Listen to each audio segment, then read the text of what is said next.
Mostly set up.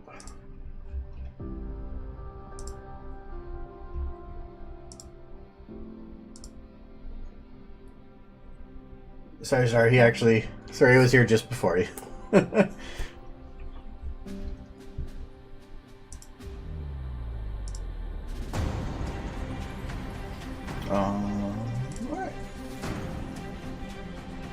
I don't even check if my mic's working. Yeah, it is. Okay. I just threw everything together and never tested it. There we go.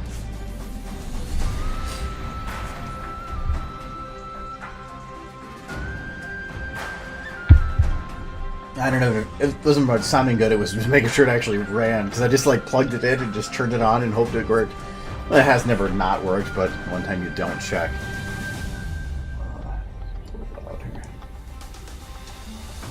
There we go.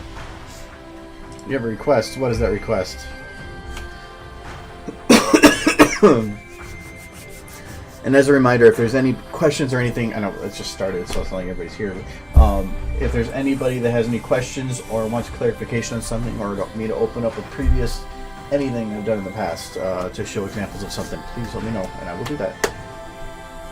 And so I keep forgetting to get you that one file. I need to do that too. Otherwise, we are actually completely between things right now. If anything, where's my book? Oh, it's right here. Because the next video I want to do is based on Fallout with the Ministry Mares. So, I haven't figured out the setup I want to do for it yet, but I'm going to need scene builds. So, we can actually start doing some of that a little bit. Because in here, I have a nice little list. I will let you guys choose the scene I need to build. So, I'll pick a couple of these here. I know some of these I'm not going to need. Oh, let's go through your thing first here. I know you've shown this before, but could you show how to make the multicolored sky like from the Australia video in the cabin scene? Oh, yeah, I can do that.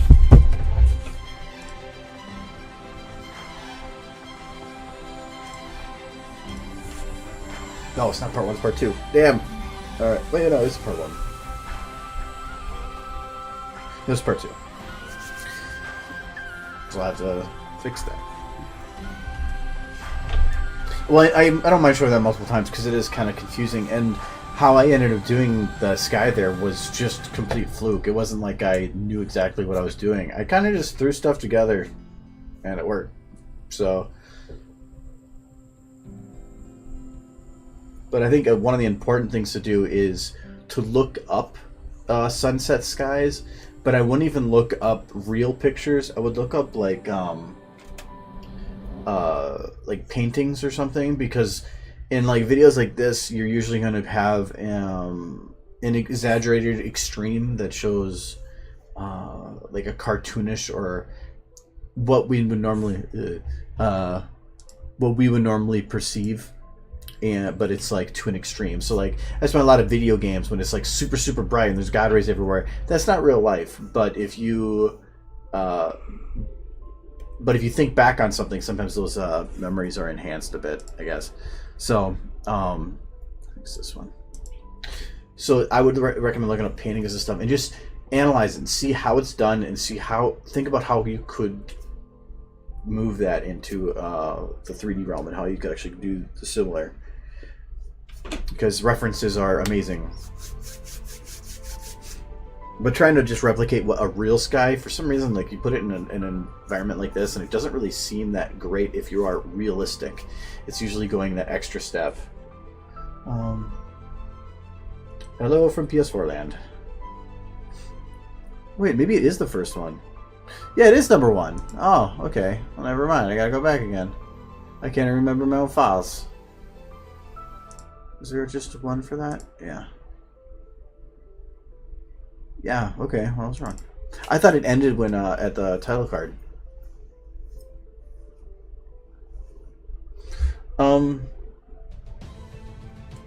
even if you can't do it on there, there's apps you can talk on. And then you can... when I had a leg injury a year and a half back, I was doing the stream on my couch using my TV for the monitor, and I had my tablet next to me for actually typing messages or reading chat. So you can always do that too. Alright, so for multicolored sky, you're talking this one.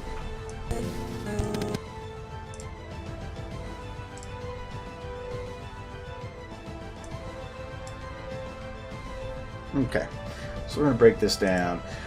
Are you only looking for the sky, or are you looking for the overall lighting? So, and what I mean by that is all the lights, and like how I did the like the lighting of that was hitting all the objects in front of the camera, or just the sky? Because I think what you're probably needing is just the sky. All the lights? Okay. So I'm going to first shut all of these off.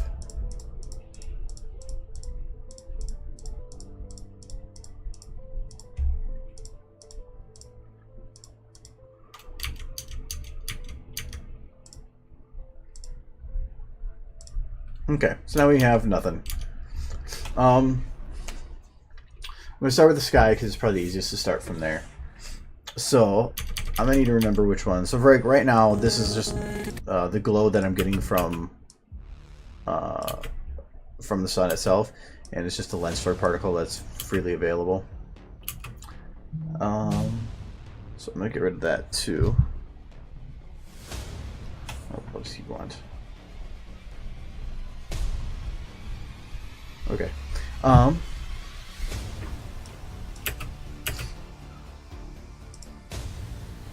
So I'm removing the lens flare because it kind of gives a false sense of what kind of lighting I had in there.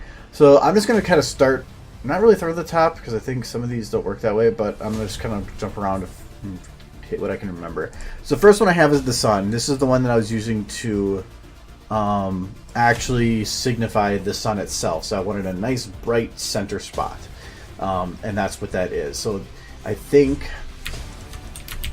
this is a volumetric. Yeah, so it's a volumetric, and the reason I did that is because volumetrics are able to have, if you aim it right at the camera, a really strong glow at the center, and then they will kind of fade out at the outsides.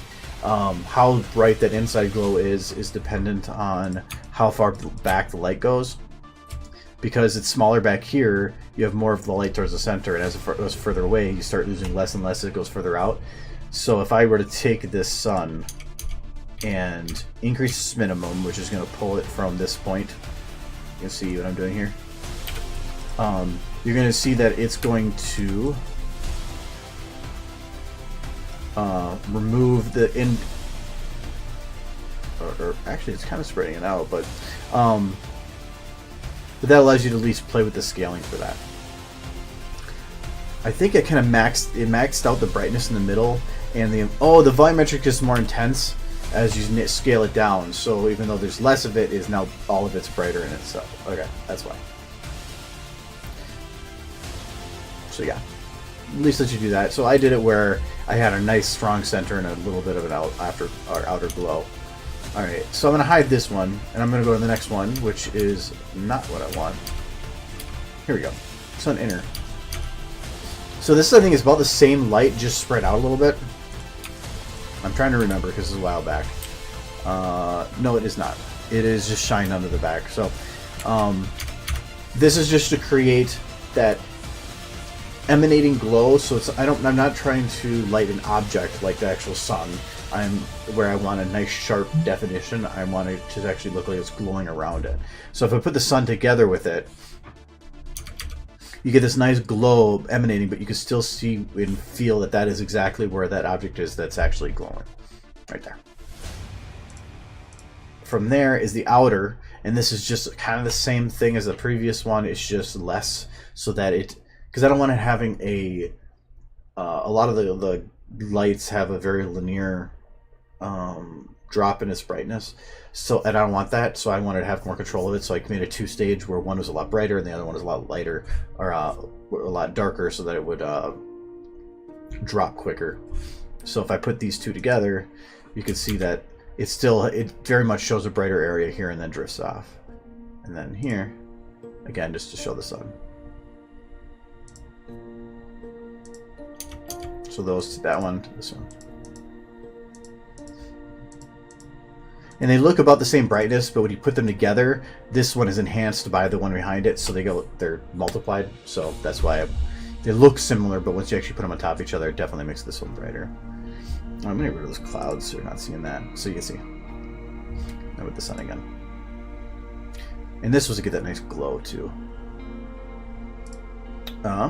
From there, this is I'll skip through this one. So this is the blue. So this is I was looking for that blue that was just that like early morning sky, that like twilight, so it's that deep indigo, and that's what that was for. And I didn't want to actually cross into the sun's reds and stuff because I didn't want to have it combining colors, so that's why it stops right there. So if I actually combine the outer here and then the inner and the sun, get this. But in nature, this doesn't make much sense to have a yellow immediately go to a blue. If you actually look in the sun or on the sky, it's usually spread over a much larger area, but there is a green in there from where the red and the blue mix. So that's why I have this light then that kind of creates that like intermediate, that blending. Let's see what these ones. Okay, that's volumetric stuff, so don't worry about that yet. Then let's make sure if there's any more back there. No. Okay. So this sun is actually obviously lighting stuff around it, so I had to have some lights that are doing that. So that's why I had this light for this, lighting this part of the mountain, this part of the mountain, and then I just kept going to add a couple more. And I didn't do it all in one light because I wanted to give these nice sharp edges that showed it hitting the edges of the mountains. I didn't want to have one light that was just going to be hitting almost nothing. There's no, what would you call that? There's no good light bleeding in the program. It's just kind of an A to B for the light. Then there's a tree. Add a little bit of ambient light to give the trees at least some kind of normal glow. And then a couple extra ones, just some random spots to make it feel like they are getting hit at different points. Like adding a little bit of fake definition. So even though that may not be realistic for how the models are placed, it makes it look like that they have a depth now. The grass down here, I have a rim. I thought I had two for them. No, I think they're hit by something else. That's what does that. So it's getting a little bit of the rim of the grass there. And then for the clouds over here, there is a bunch of clouds, and if I just put the cloud models up here, this is mainly to help break things up. You're getting, they're black. I don't want black. What program do you use for bump mapping? I use Adobe to make it, but then I use VTF Edit for actually creating the bump maps. If you wait till I get done with this, I can show you how that works. But even if you're not using Source, you can still have it create the bump maps and then export to something else. So it's it works fine. It works just the same. How do you separate the lights so that they don't collide with each other? What do you mean by so they don't collide? I mean the skylights. Oh, I think I know what you mean.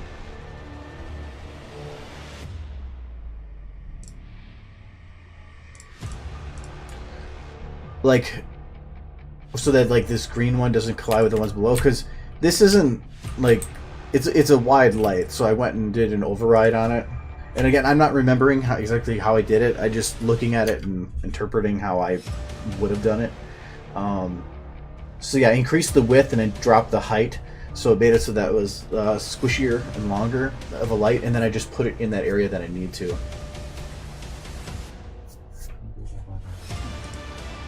And this is kind of a weird green, but when you combine it with these other ones, is when it actually looks like the correct green.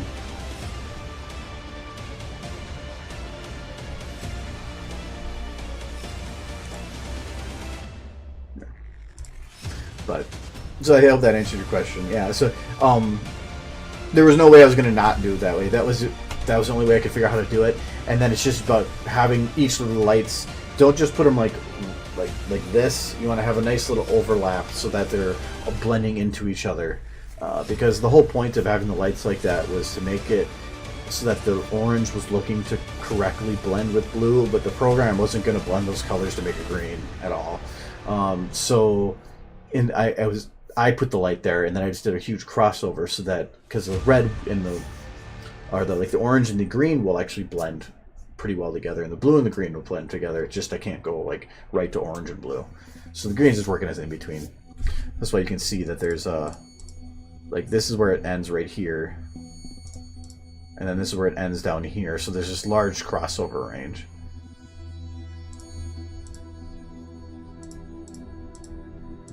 Yeah, you can see where the crossover on that is.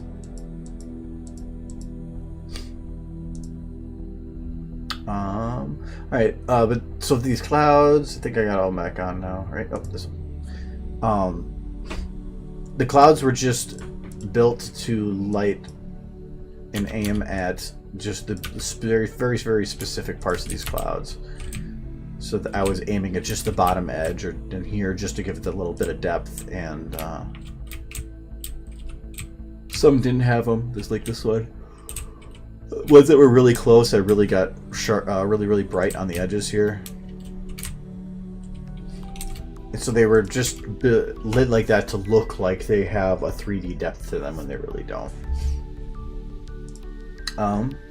After that, it came down to lighting the interior here. And if I'm trying to light something like this, I'm going to want to start with how it would look at night in that end of the light, so that I'm not forgetting one or the other. Because it's at twilight, you're going to have both the morning glow and the original night blue. So first thing I did was make it blue, which is this. So this is kind of a night ambient. So everything's getting hit by a blue light that's similar to that from the sky above, because the light here isn't going to be hitting everything inside.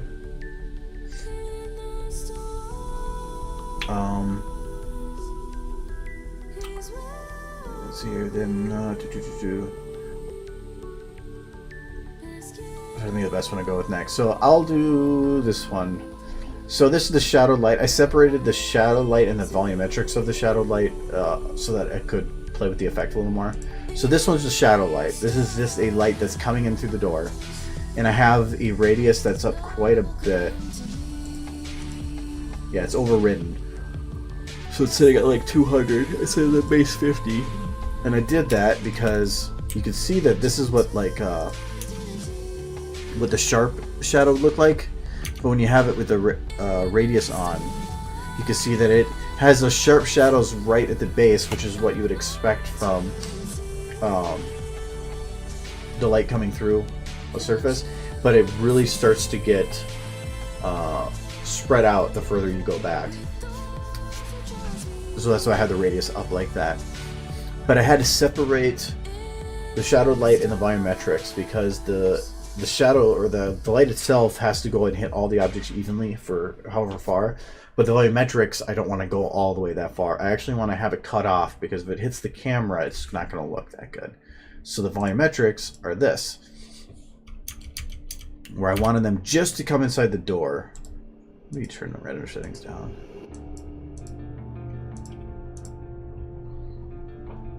Just having the streaking come in the door, because if I were to have this go all the way,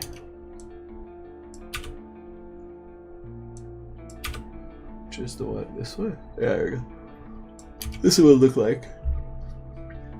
And no, that doesn't look good. Everything's getting blown out, and the sun is taking over all focus for the shot.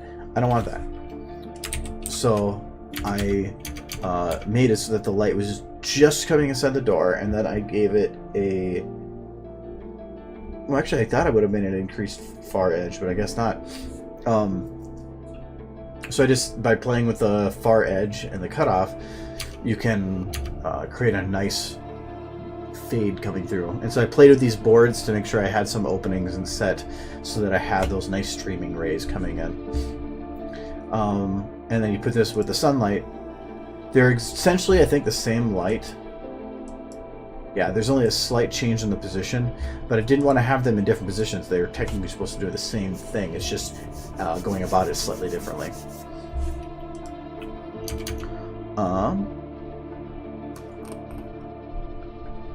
But then I needed to try to add in some stuff to fix some of the ones that I knew needed a little bit of extra help, like up here. I think this one's up in the corner. Yeah. So all this light is doing is it's hitting these boards up here, just to create a little bit of edge lights, because there wasn't that much on this board. It was like really dark for how much light there was hitting it. So that was just to add a little bit. It wasn't very much. But the door here is right in the way of the sun. So I wanted to have this extra. So I have this one, which is lights in the interior room, and then this one.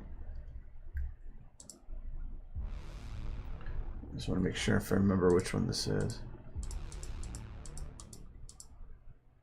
Is this me even doing it? Oh, that's what this one is doing. Shut the volumetrics. So this one is lighting the door, but there's a lot of light coming through that center bit and off this floor, so I wanted to make it feel like it was at least causing a glow to everything on the outside. So what this is it's lighting up the boards just on the edge here. And then all of it together.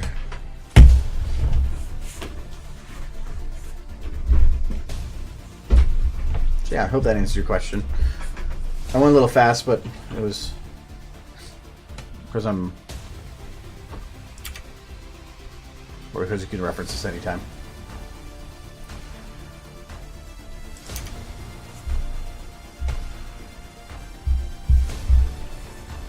Anyways, okay.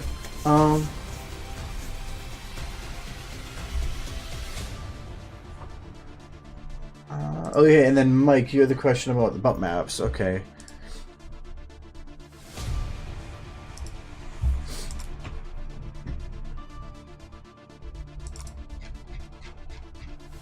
Yeah, so if you go into any, I'm just gonna open up something here. I think this is from the haul thing I made. So import. Let's just import this one. So importing some texture.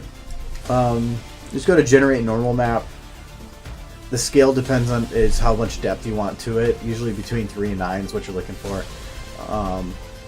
And hit OK. That's it. It'll generate the bump map, and then you could just take this and export it to Targa or whatever you want to put it to. It's not the best program for making bump maps, but the fact that it's free and at least in terms of SFM on the program that I use or works with the program I use, that's great.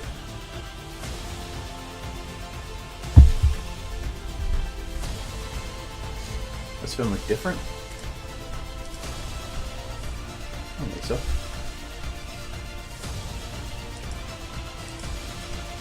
And I think the hardest part about making bump maps isn't the converting a texture to a bump map, because really that file, SFM can make anything a bump map, even if it's not a traditional bump map. But yeah,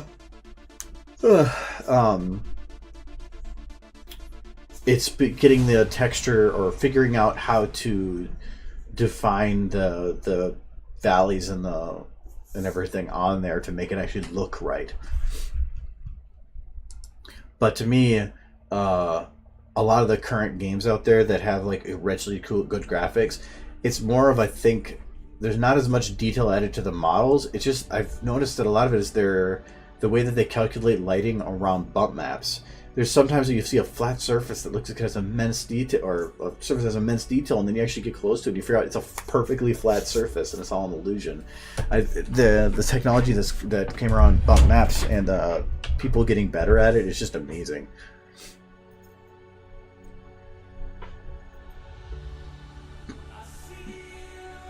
Anyways.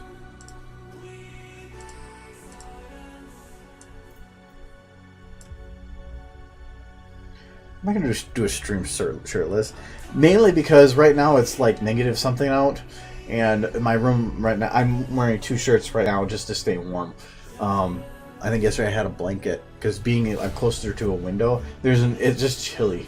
Even if I have the heat on and it's right there, I'll usually still get chilled. So, no, you see me nipping out.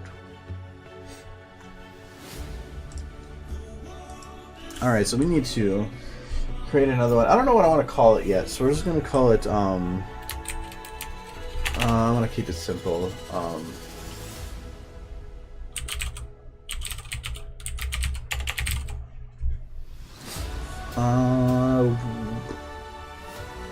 I have a feeling this is one that's going to work better on 24. It's going to be more cinematic, so it'd probably be better that way.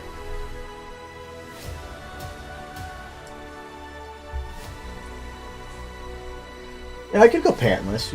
I could get away with that, but even that would probably still be cold. Anyways, so for the next video, it's going to be on the ministry mirrors, which a lot of it was going to be based on taking the memory orbs, and I wanted to try to make a scene out of them. So, and I know that they already have.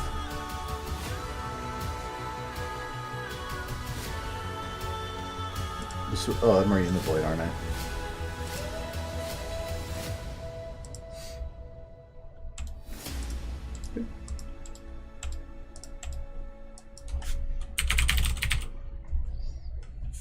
Because there is these models.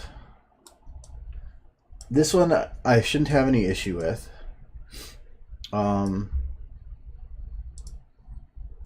This one I shouldn't have any issue with. This one I shouldn't. The main issue I'm talking about having an issue with is because you have, I know at least one of them. Oh, that's fine too. This one. There's no bones to the back of that jacket, so I might see if somebody can help me out and potentially add some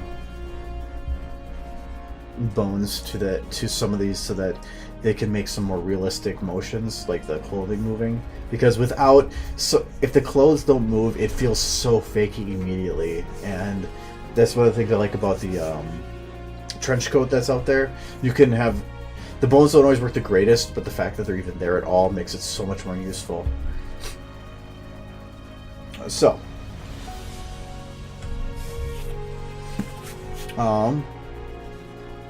I need to do a scene, or I need to start building some of these scenes. The one I really want to build right now, I haven't gotten to that part in the book yet, so I'm gonna have to wait on. And I probably won't be getting there for a while still. But like, so I need to make ones like Fluttershy's podium speech was one.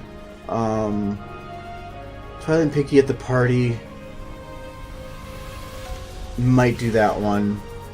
Applejack armor speech, that's another one. Rainbow in the armor, but I don't think there's an Enclave armor model.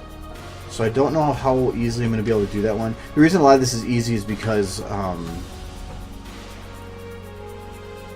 I don't need a lot of models that don't exist yet.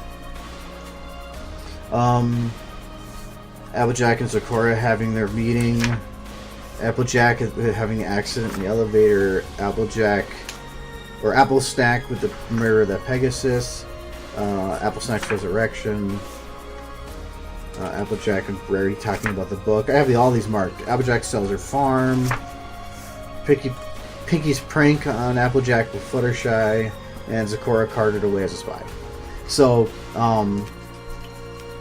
I think the one that's probably the easiest right now is probably the Fluttershy podium speech, because I already kind of have an angle that would work for that. It's probably the most mentioned orb in the entire book, for how often Velvet gets stuck in it. So, I'm thinking that would probably be the one to go in. Especially since this is only 2 pages that it covers. Then they're just explaining. So it looks like a crowded auditorium in a large but rather nice indoor theater. Many parties in the crowd were engaged in conversation, and a low storm of quiet voices filled the room.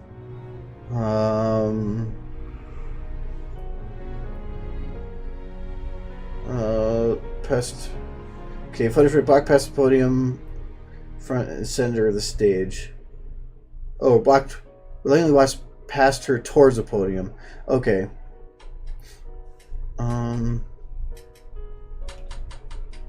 Okay, so she does go to a podium, but they don't describe the podium.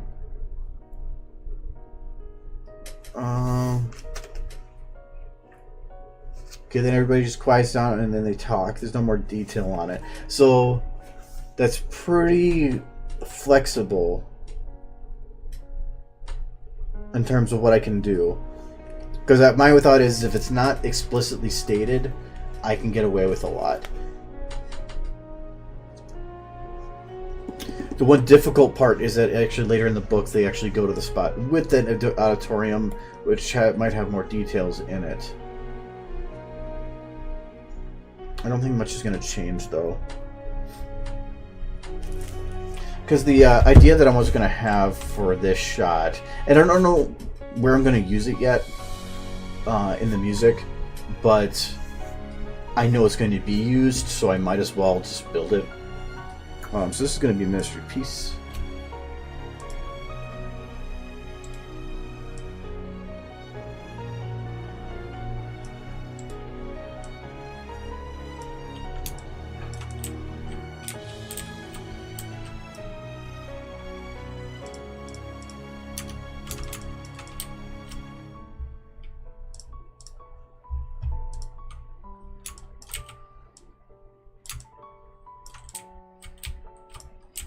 Okay, she's not supposed to be really happy here.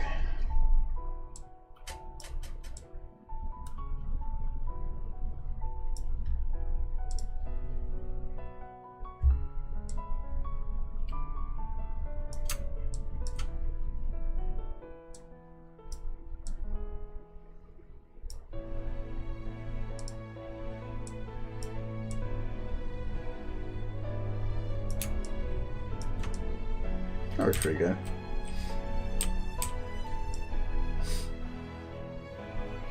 Okay, now I need a podium.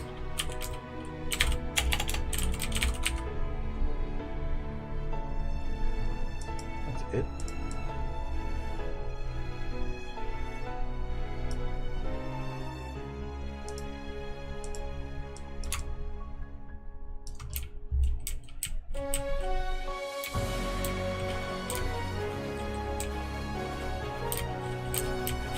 I think that actually could work. So what I could do is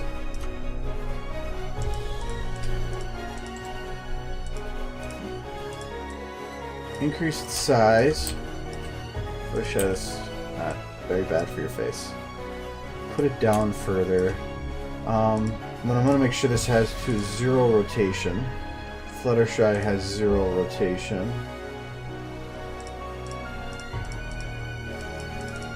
Okay. I want to make sure it's all working on a plane because it makes it easier.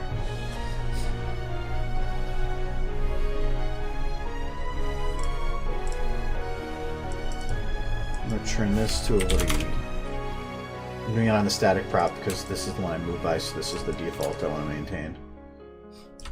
That might be a bit big now. Yeah, she kind of looks like a judge. Judge Fluttershy.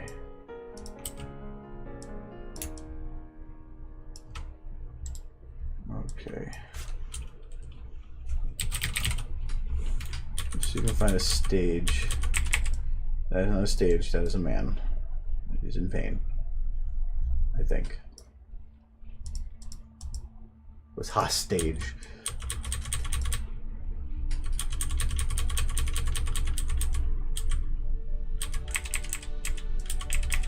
Okay, I think it's just props. But there's not going to be any ground stage. No. Ooh.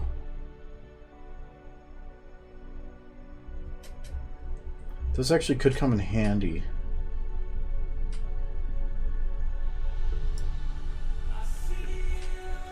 I'm hoping this actually works better. Streaming. This is, I think, the first time since I've got it working, but I'm running on gigabit internet now, so hopefully that causes less lag on my side. It does make for fun though when I do the speed test, and it just is like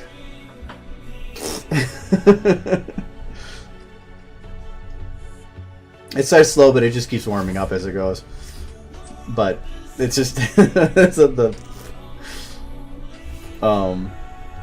but my upload is what matters, and for streaming it's actually pretty damn high, so I can do that's pretty awesome. Anyways, so I actually want to have this because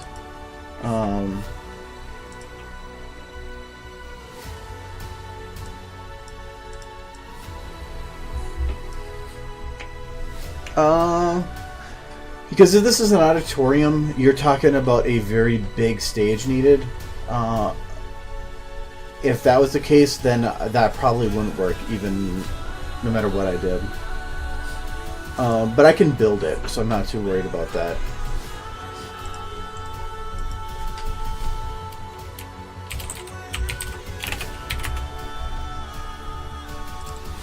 No, the within Minnesota here, there's a company called US Internet that's been kind of branching out, and they cover South Minneapolis and my street. And so they went and installed in everybody's apartment jack right on the wall for them. So I found out it was actually cheaper than the internet I was getting before. So I set it up super easy, and you can actually get 10 gigabit internet, but it's like $300 a month. But for 1 gigabit, it was $70.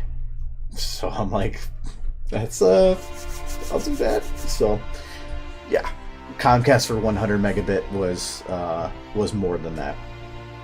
It was a stupid. It was just not even a choice.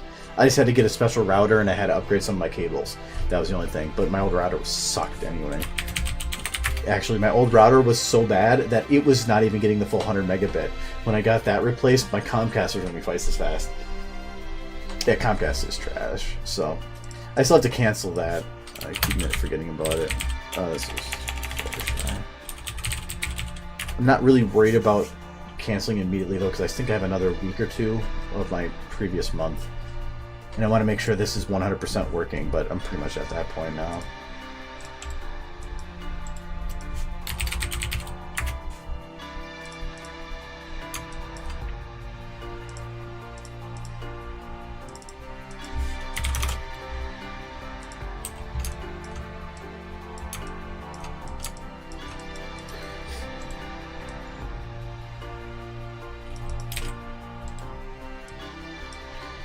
It's not a stage.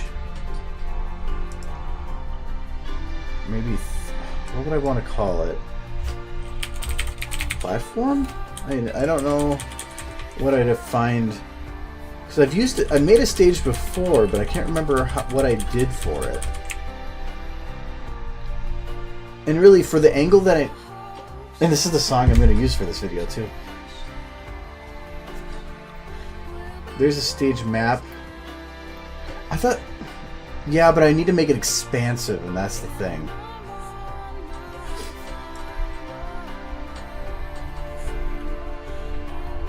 Yeah, 1 gigabit for 70 is pretty awesome. And it's a reliable, good company that has some very good reviews. It's just very limited on where you can get it, so that's why I got lucky. So... I had the internet go out for a half hour the other night, and that's the only problems I've had. Otherwise, I've been able to download everything at like insane speeds. So I'm not complaining. Comcast would go down on its own anyway.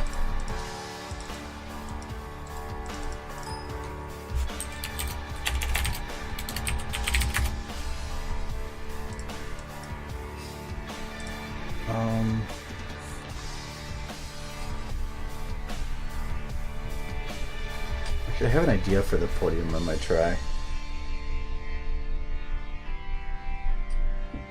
Yeah, well, a lot of the other internet providers are also giving you all these other services that I just don't care about. And they also have all these fees on there. So, like, Comcast, I think, was $75, but then with all the other fees, it added up to, like, well over 80, almost $90 a month for 100. This is 70 flat. There's no fees. But I have no television, no nothing. I just have Netflix and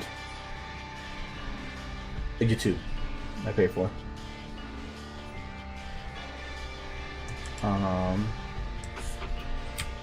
Yeah, for $200 a month, actually, you could almost get the 10 gigabit. But I don't know of a router that can handle that, really. So, but the router I have right now, I can actually plug 2 lines into it and put 2 into my computer and get a 2 gigabit stream if I want.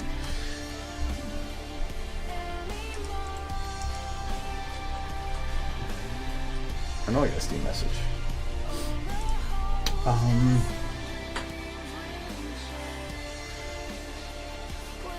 I think I have an idea for what to do for it because I want a slightly round stage. So what's a round model? I don't think this is actually going to work for finding a circle. Oh wow, it actually kind of did. Well, this is not what I want though. What is this? Oh.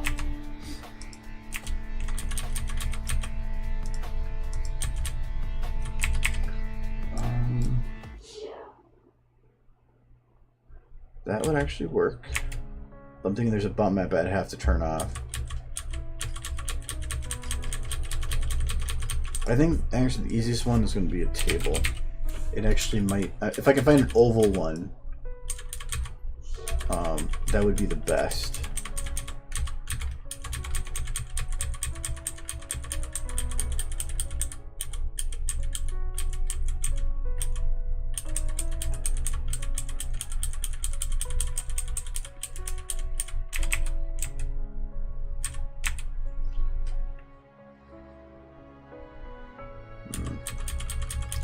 I'm looking for just a straight up oval.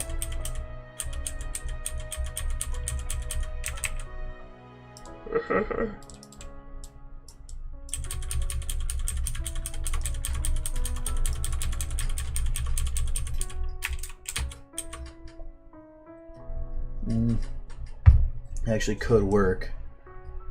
No. This is actually a good shape for it, but not with the legs.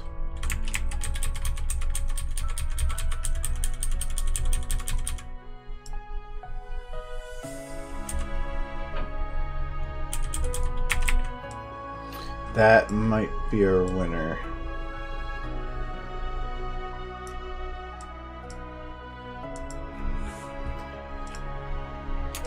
She's been very sticky.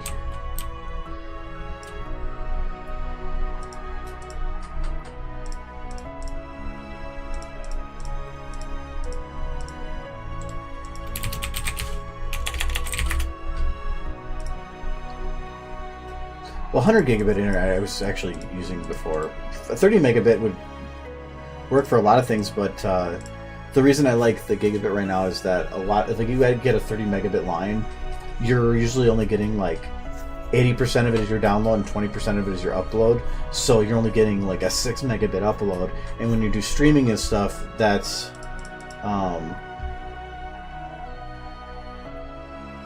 yeah, that's perfectly round. I have a lot of models like that, but if I do an oval, because if I did a round one, I'd have to make it really big to get just the edge that I want. But if it's an oval, I can make it not as big. So that's kind of the point of it. But no, I get it's no restrictions to the upload or download. So I have 1 gigabit download, 1 gigabit upload. So the download speed is a little bit slower, but if you give it time, it picks up. But I don't care because even half a gigabit I don't even really need.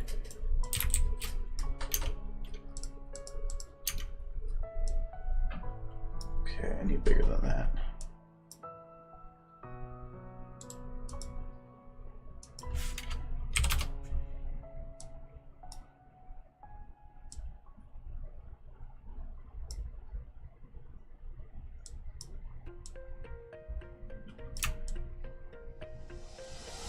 So, that's feeling a bit more like what I was thinking.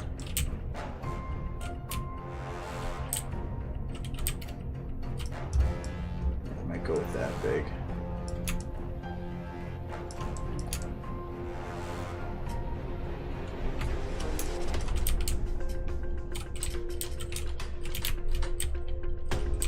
Ooh, that lip could hurt though.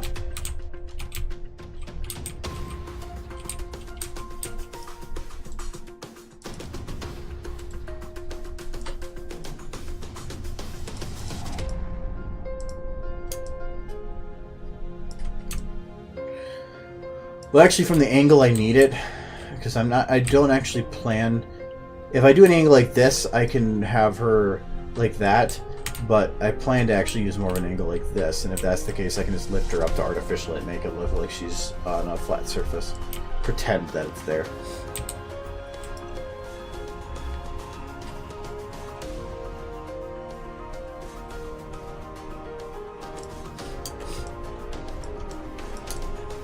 Alright. Well, hello, Mitch. Now it's, yes, it's Miss President Fluttershy.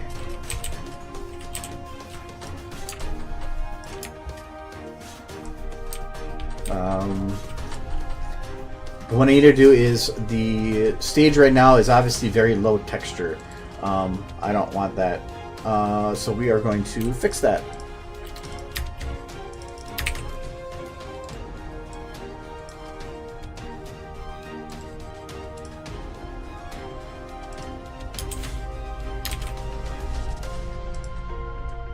We're looking at these. Just that. Oops.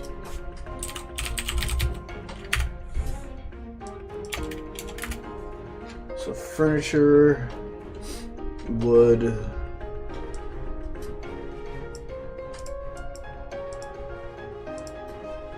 one, yes. Furniture wood 01.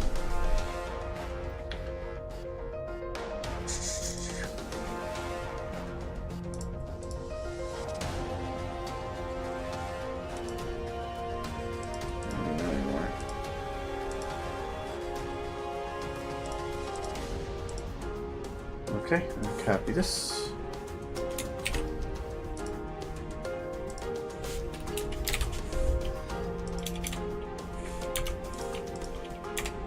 It's probably not going to work with this one. I want to use this texture.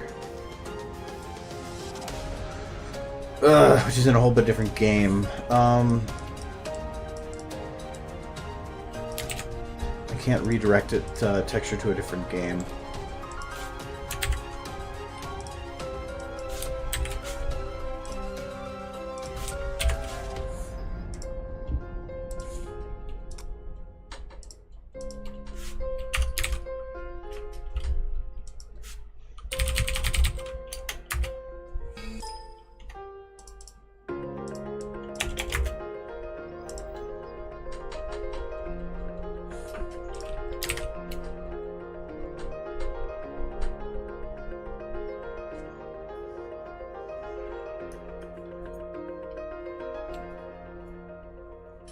This is what I think it looks like.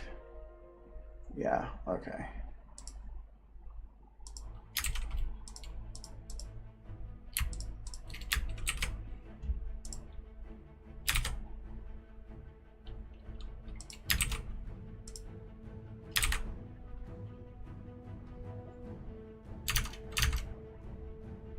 Okay, and this was called, again, Furniture Wood 01. This is not normally something I would do, but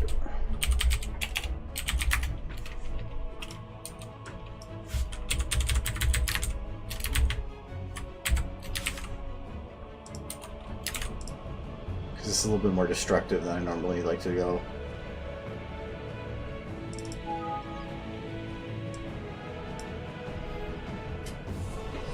Because then I'm ensuring I'm keeping all the values between them.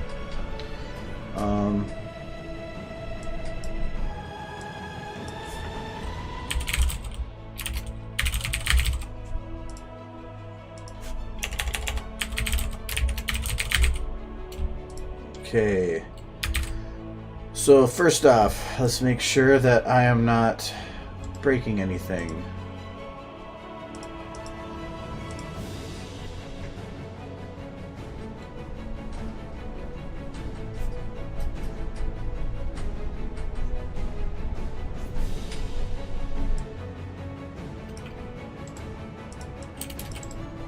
Okay, so that did work.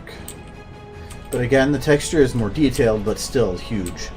That is way bigger than I actually want it to be. So, I'm going to fix that. So scale, we're going to go to 0.5. Let's see what that looks like.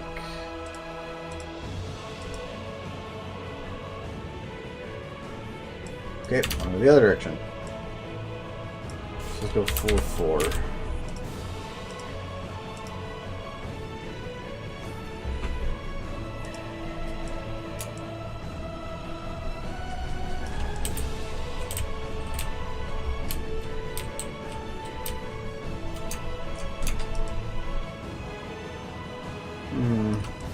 Maybe wood wouldn't work with this.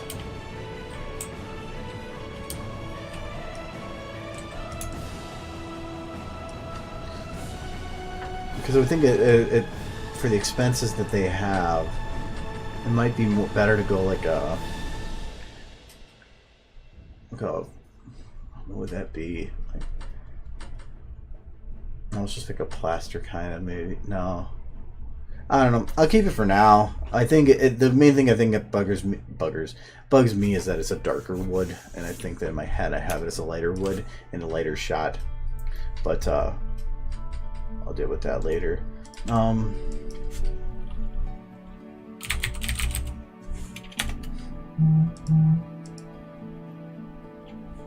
Jesus Christ, I keep getting tons of messages.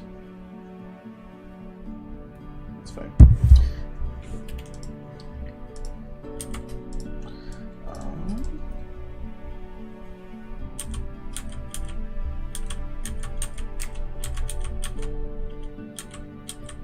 See, like, these would be great if they were closed.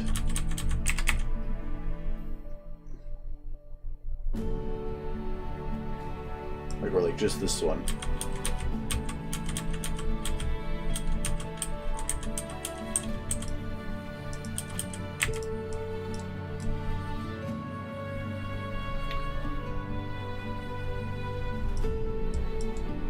Those could work. But at the scale I need them, they look kind of shitty.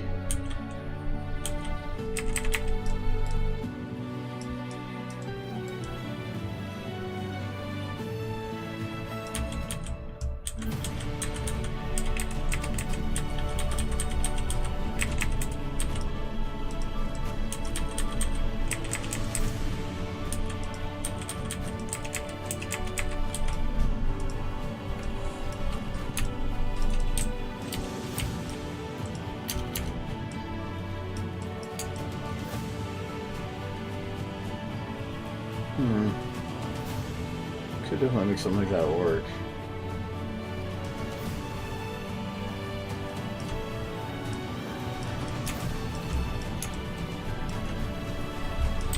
I think what I want to do here is set up a little bit of the lighting so I know what part of this stage I actually have to light.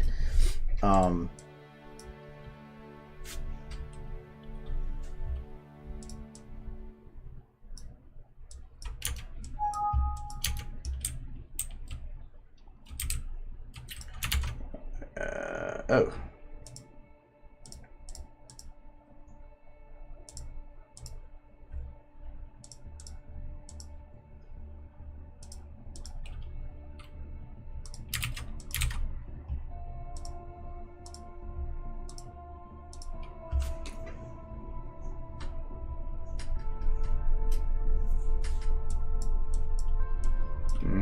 Well, I think it broke it. I'll have to reload to fix it. Bump map just wasn't loaded correctly, and then it kind of gets effed up.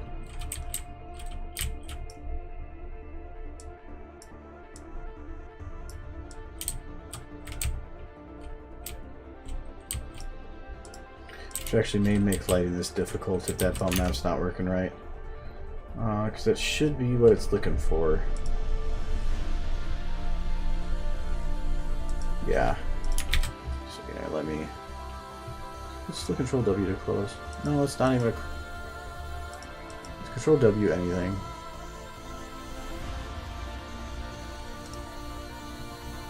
Come on. It's gonna bug me.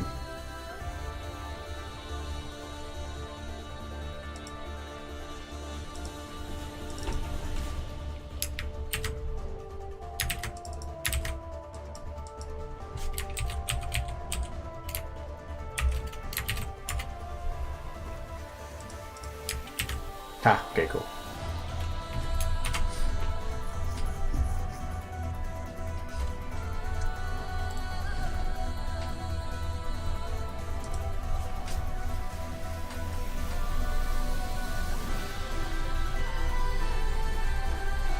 Even if you know the book, like, I've already read the book and I've seen everything on it, like, multiple times. But even then, it's still worth it to me to go and to read it even again. Because it just was very well written. And some of the things that you kind of forgot about or brought back up again, I completely forgot some whole parts of the stories that were, like, important plot points.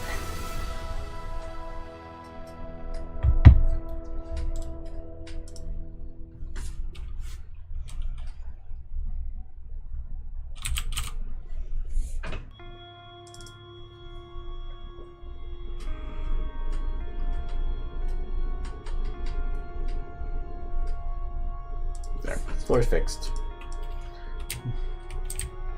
Oh, it wasn't fixed. Boo.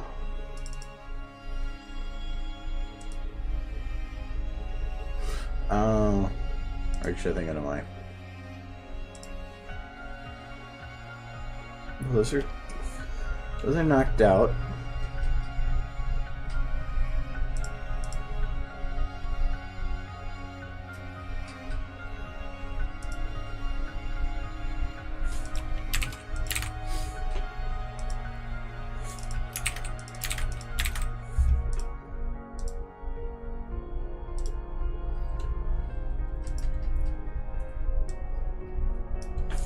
Well,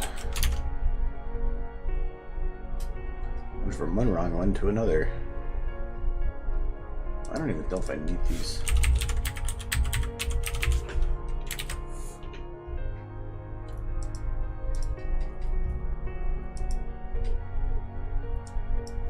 As long as I run a problem, creates another. Still need. What is wrong with these ones? This was called, right? Floorboards underscore normal models props interiors. Aha. Okay, I put this one back now.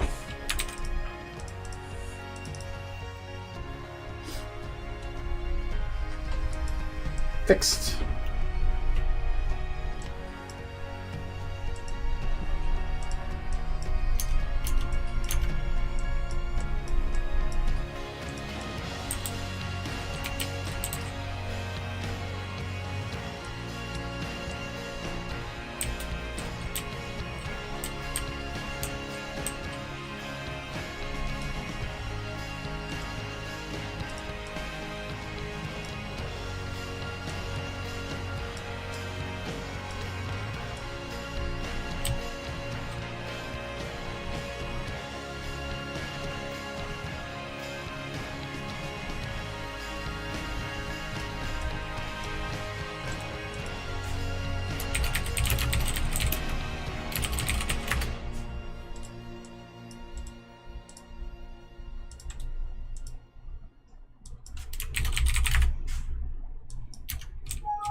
Really not liking that edge.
I don't know why to start getting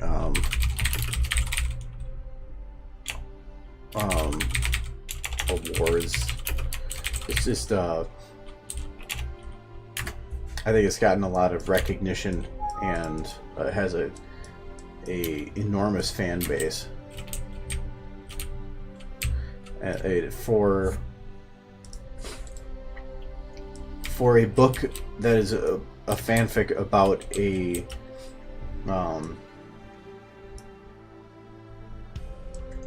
in itself just about the show, bringing people in that didn't even care about the show themselves, I think is interesting.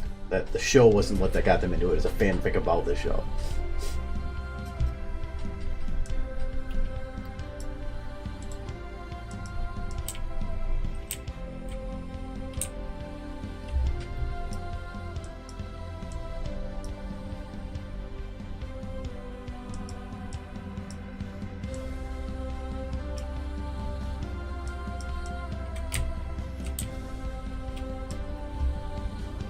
This light not working.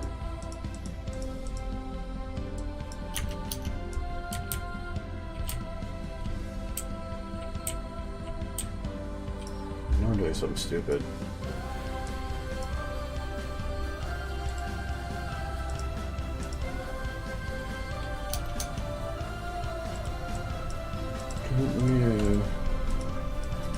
Let's just screw it.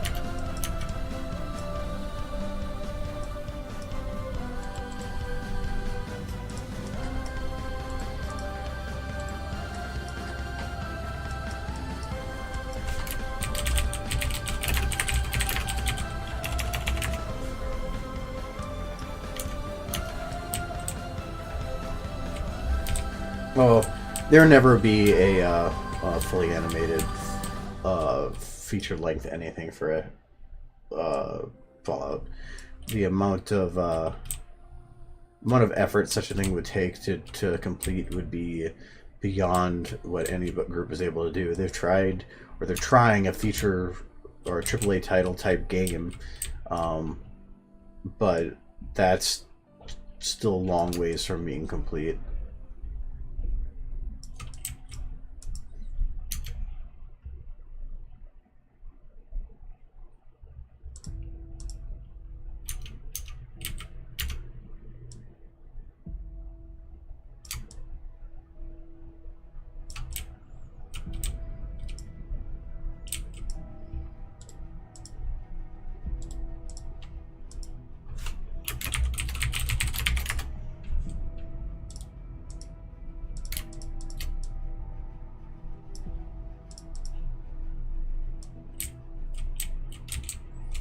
I don't know if I quite like those backlights, because it really gets rid of her shadow on the ground there. I think the wood is what's hiding a lot of that.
Something bad there.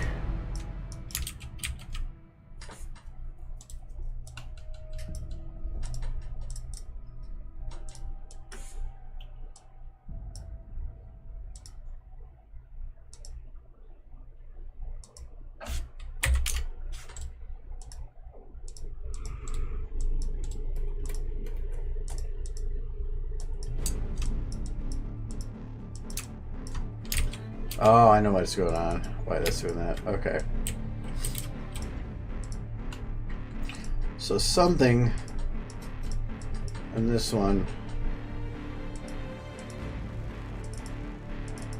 got broke. Yes.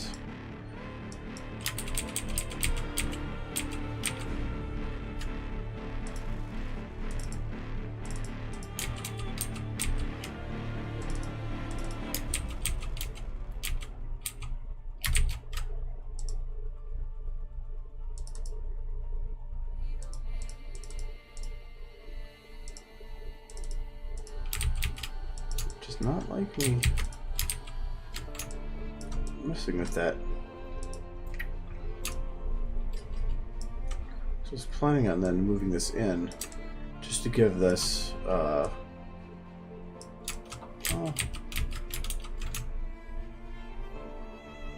we could probably keep it like that just to give the podium extra depth.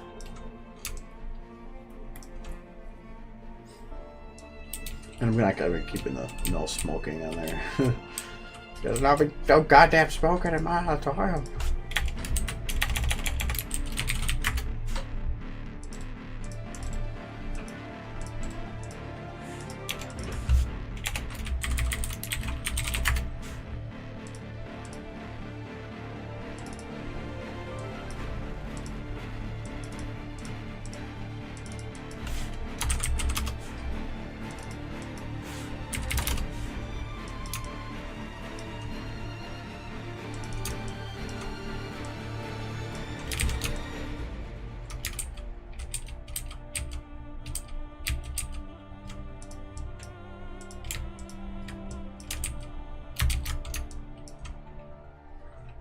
Not. Oh. Oh, that didn't work out well. I need this one's value.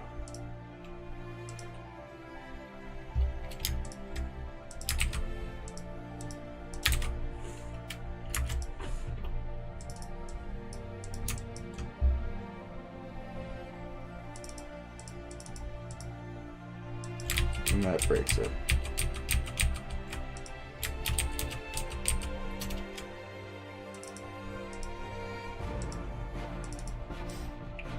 Why it's gotta be so stupid.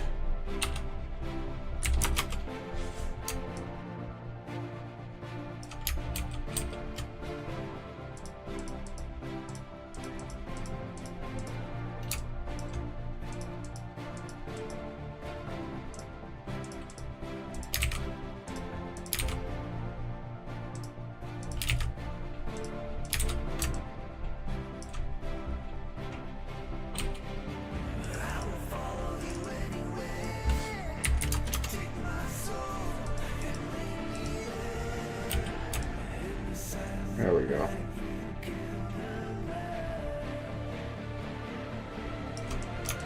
We're just trying to make it even.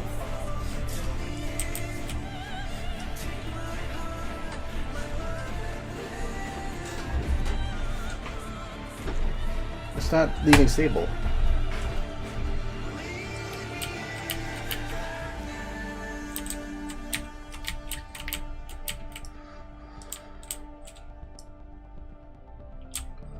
Alright, I'm not going to worry about some of the other details because I just want to try to get the general idea of this done. Then I could worry about that stuff. This is going to be what do you think?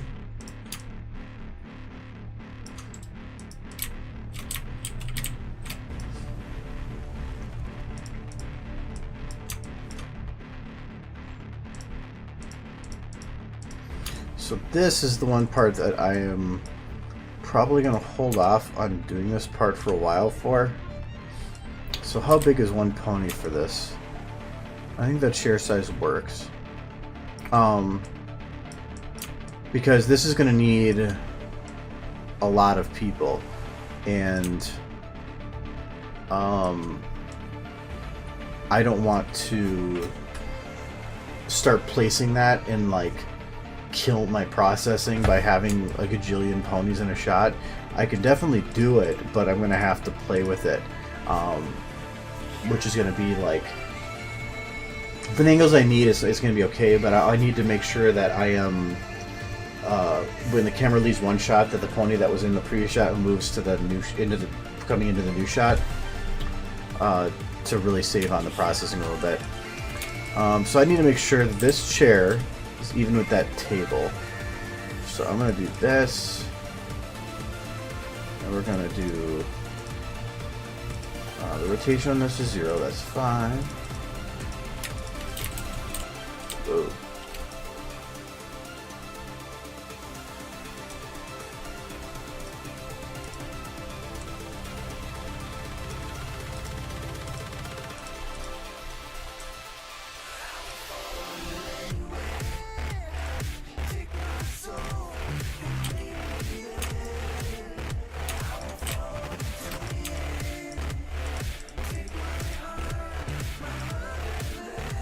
Nice chair too. I don't remember. I need chair 1 to be that way.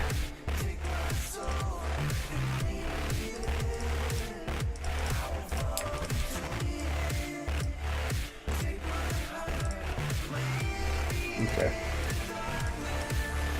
Now it'll be that way. Alright, so now it is perfectly centered with the front. Now I need to make sure that these are all turned a little bit. So the next one, I'm gonna grab, I'm gonna do, should I turn actually? No, actually I'm not going to do that right away. I'm gonna make sure that these are, first off, I'll worry about that later.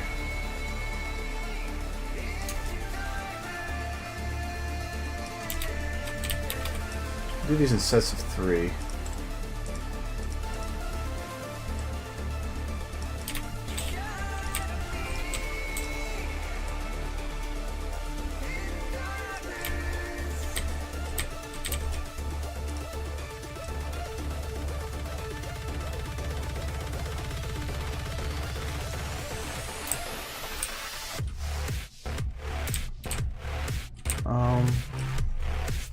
We'll do that in 3.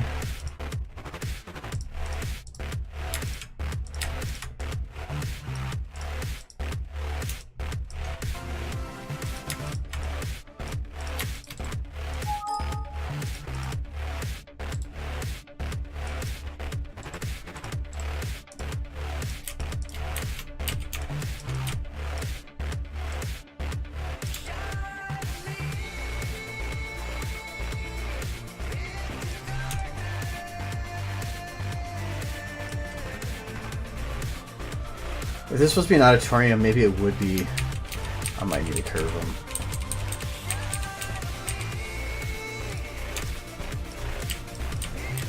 Which is fine. Because I think the idea, when I think about it in my head, will need it to be curved. Which is fine.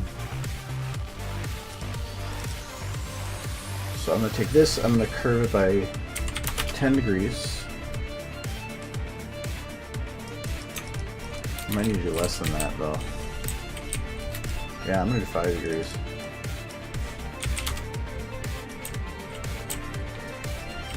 Oh, that might not be enough. Let's do 8 degrees. We'll do 8 degrees. We'll say move this up to there for now.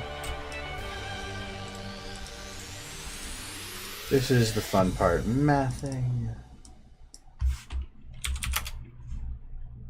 Okay. And this is going to be moved up to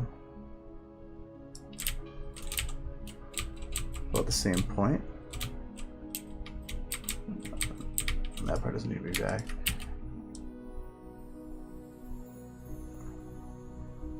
Had I already moved this one up? I think I did. Yeah, I'm gonna do chair 2 over again.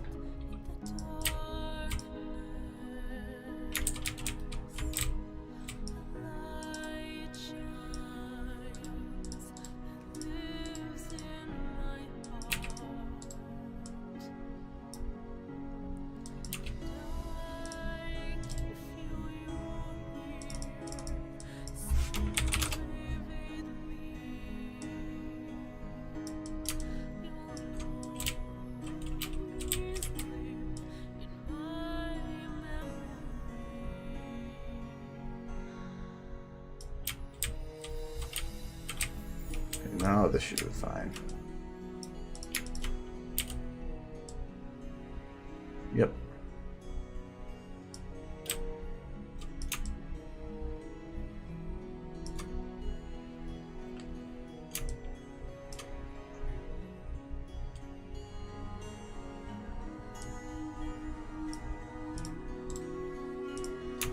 Okay.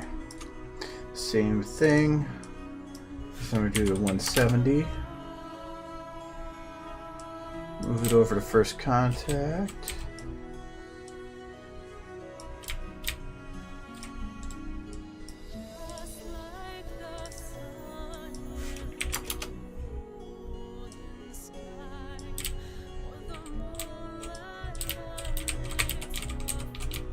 It's going to be hard after a bit to figure out how far to push it.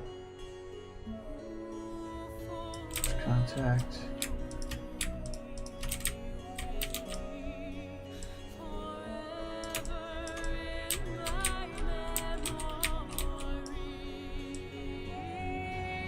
I don't really care if there's gaps or not. It's mainly getting the premise for it figured out.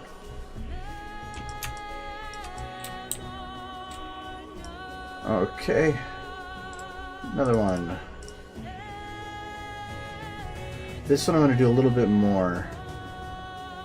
So these ones I was doing by 5. Oh, I did that wrong again. There we go. So this one, instead of by 5, we would do it by 10. So that'd be 160.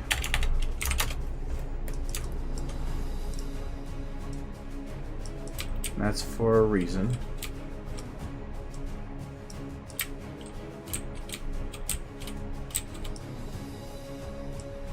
I think I'm just going to have to eyeball this one.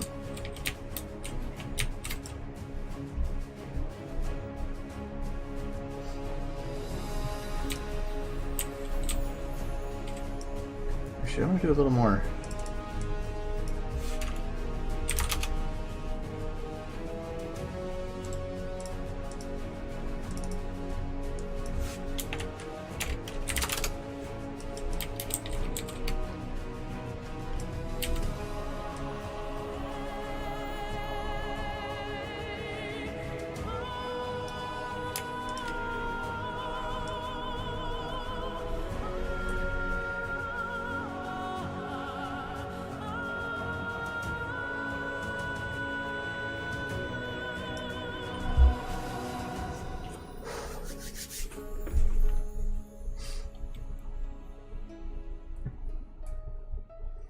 We'll do that.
Okay, I'll do that for now.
Does make the other parts a little harder, because normally something like this would start to expand, I would think, into like larger as it went out.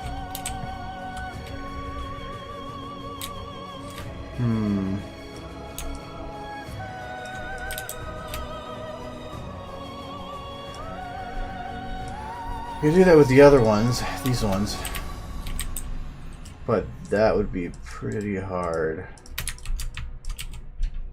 on how to try to make it seem consistent anyway.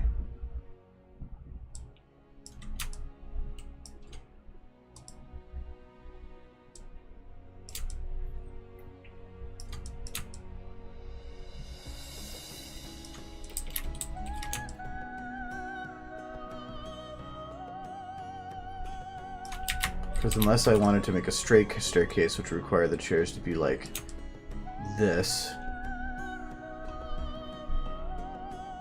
which would be kind of weird to me.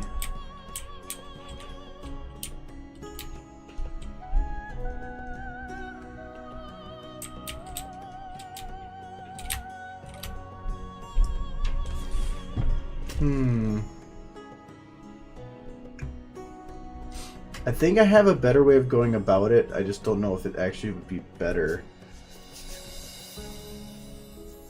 Because instead of doing these, I could do individual chairs. And then if I were to do like each one turned 1 degree, I could then clear out a row that went straight up the side. Like just make a giant partial circle and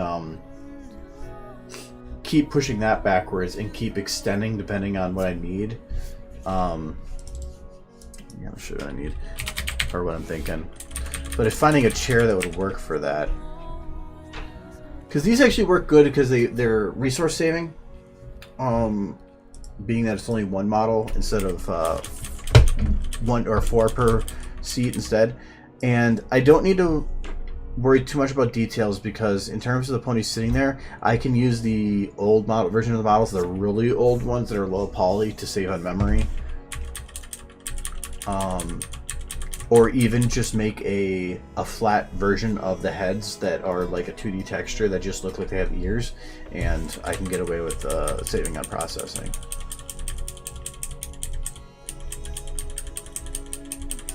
But finding a chair that would work in terms of stadium seating is the thing.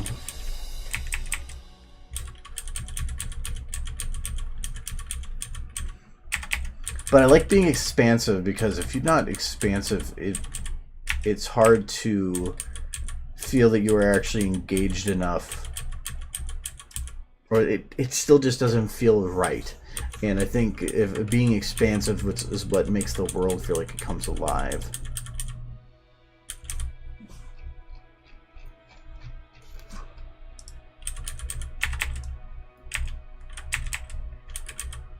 Real stadium seats work, but again, I can't turn them.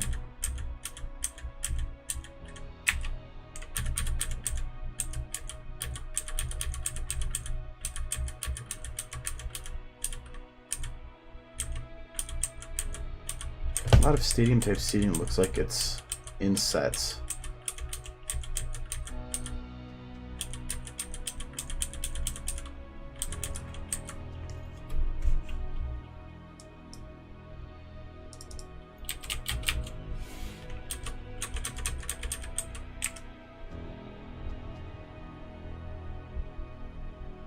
If these weren't like all over the place, it actually would work.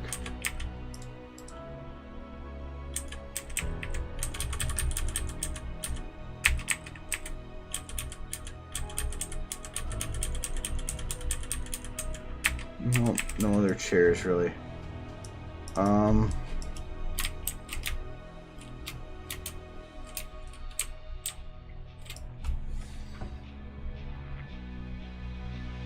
I could just say screw walking areas and just make it full seats across and just see if nobody notices. If I did it that way, then what I would do differently from what I have done here is I'm going to get rid of these sets, and we're going to get rid of all but the first 5 in these. So I'll say that these work. Kind of.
It's pretty close.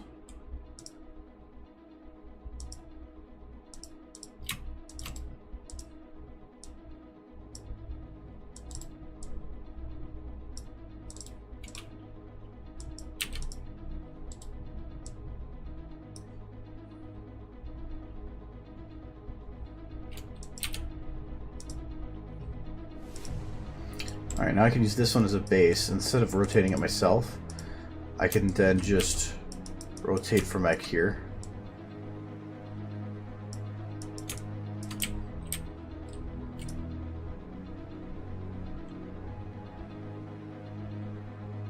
There. So you'll see right there, right where they touch.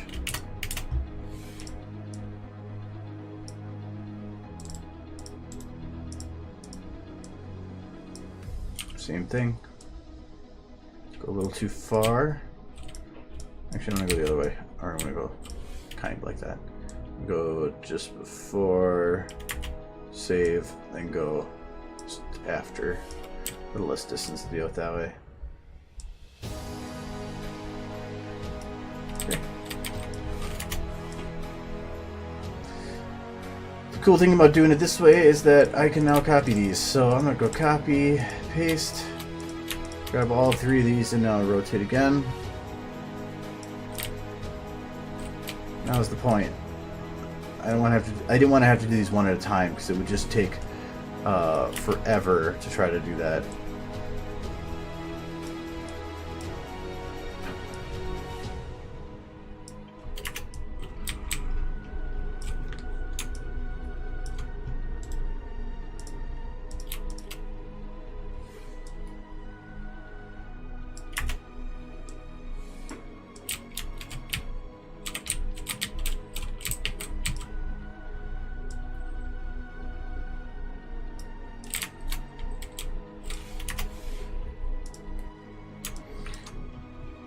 I'm going to go a little overboard with my circle here.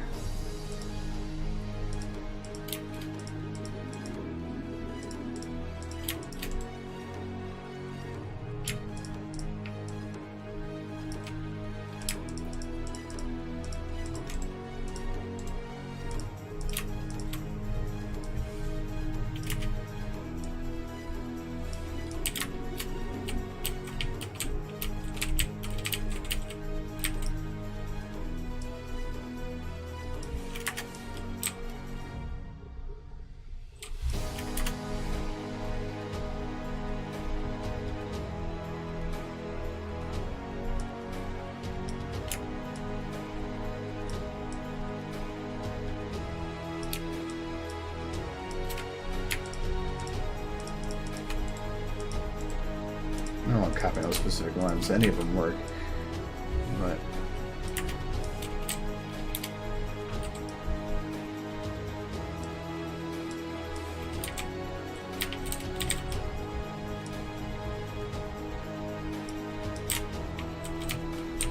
I guess that should be pretty close to that. Yeah.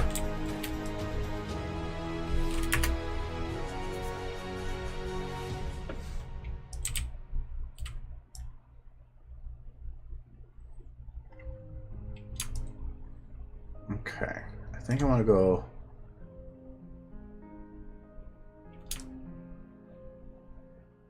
maybe a little further. I think I want to go just a couple more. I'd rather have too many than not enough.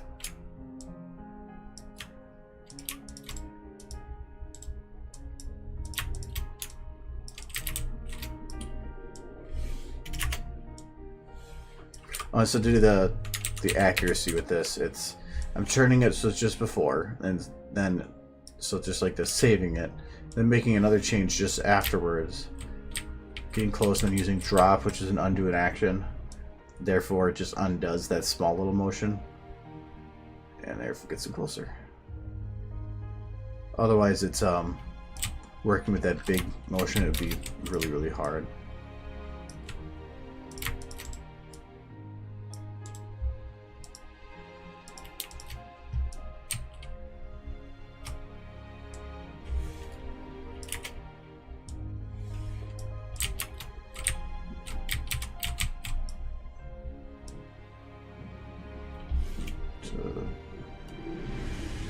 There.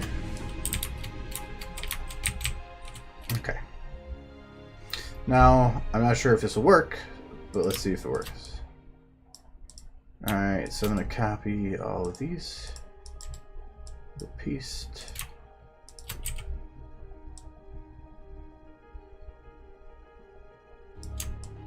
And that is... Nope, actually that... This actually will work, just in a weird way. I actually thought I would need to curve more as it went, but I think it's going to be the other way around.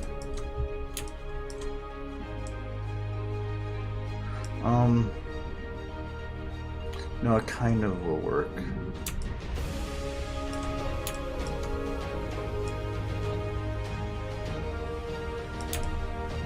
So I was thinking I could just hit 0, but if I did 0, it would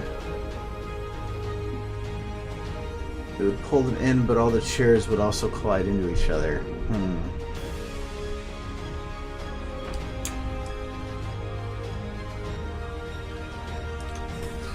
It won't work.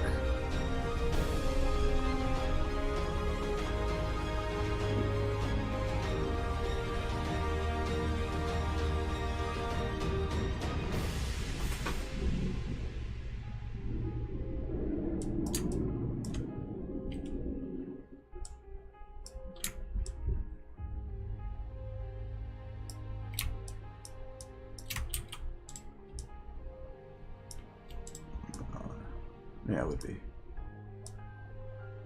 No. Well, actually, that kind of looks neat, though. Ooh.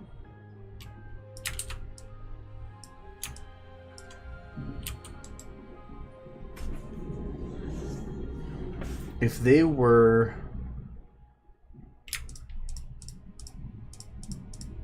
actually locked.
Okay, so that does work.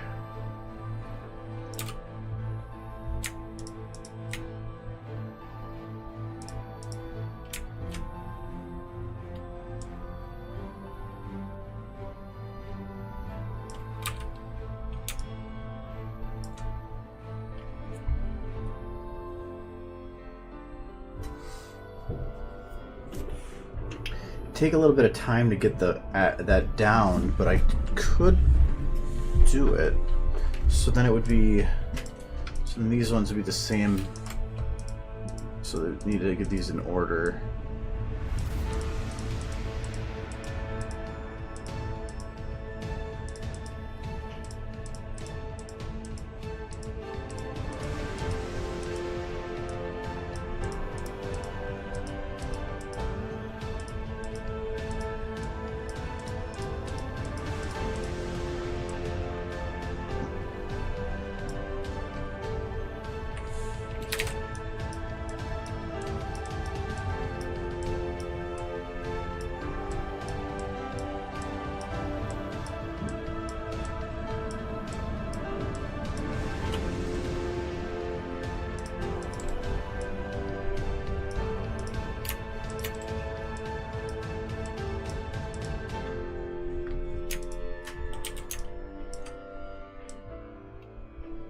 So if we're saying that we wanted the chairs to be that close,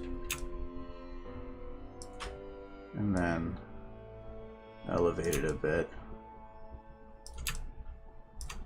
obviously then this set would need to be turned out just a teeny bit.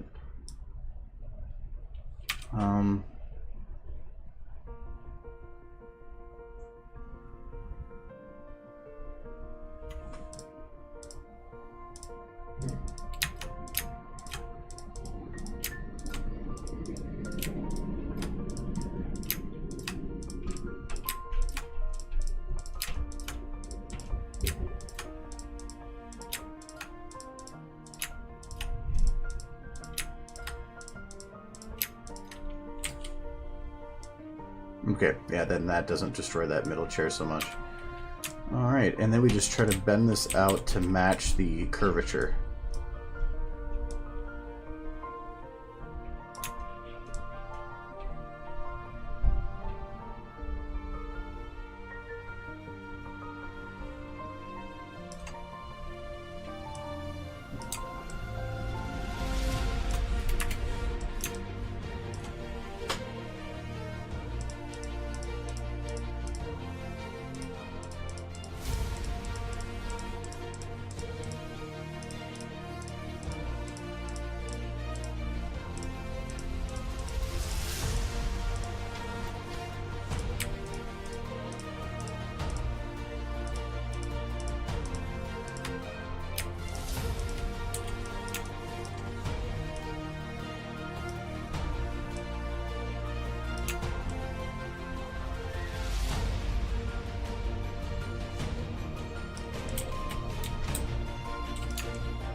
No, I actually want to use the full circle. I only plan to go to like here, but this is for that. The further I go back, the wider I'm going to need.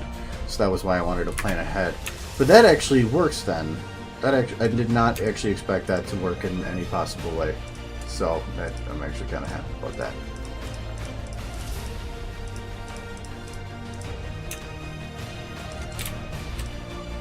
But that does require that every layer I'll need to do that, which is kind of stupid, but because I'm thinking I'm probably needing about, I'd say 15 to 20.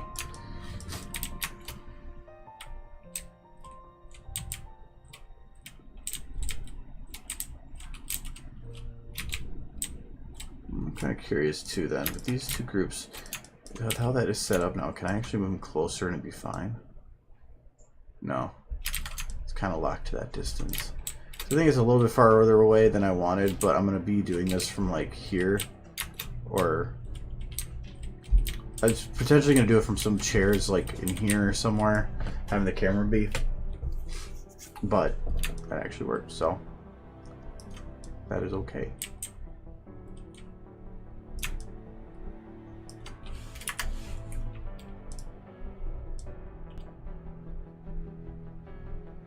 I wonder if I should just use this floor.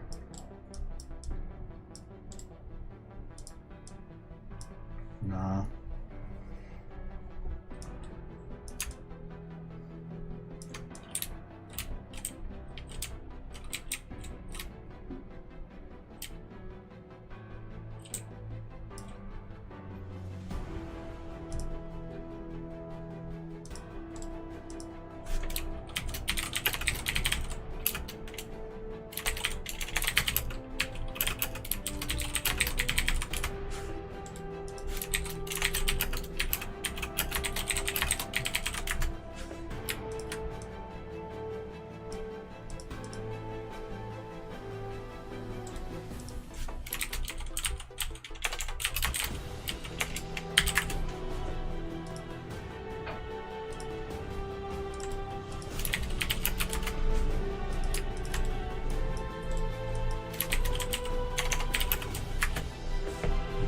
But I'm not gonna worry about doing that now because that's gonna be like, rah.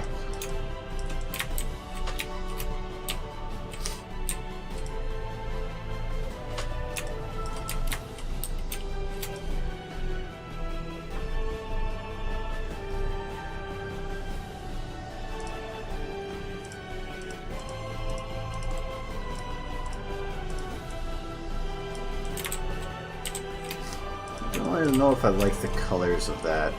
If I were to use it, doesn't really seem Fluttershy.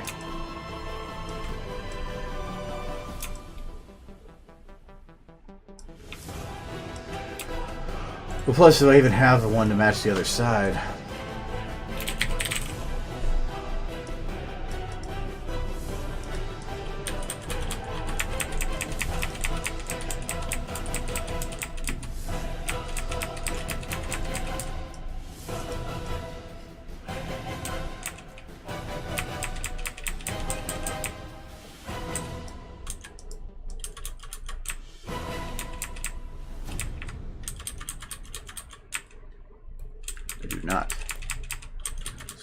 it anyway.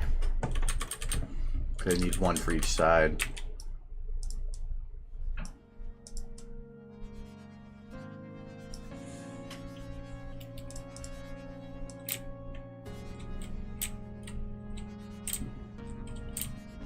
Oh, this is a little too ragged.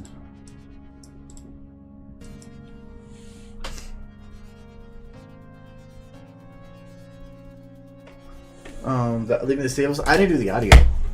The whole reason that 20-second thing is at the beginning is to make sure that people knew that the audio was made by EBC, the Christian Broadcasting Company. I think it's the one. They did all the audio for it. I disliked the audio, so I went and did the video.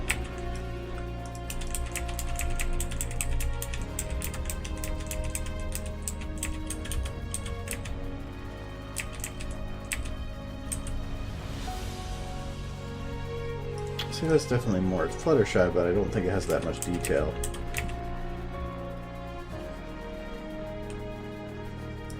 See, I wonder if this would work.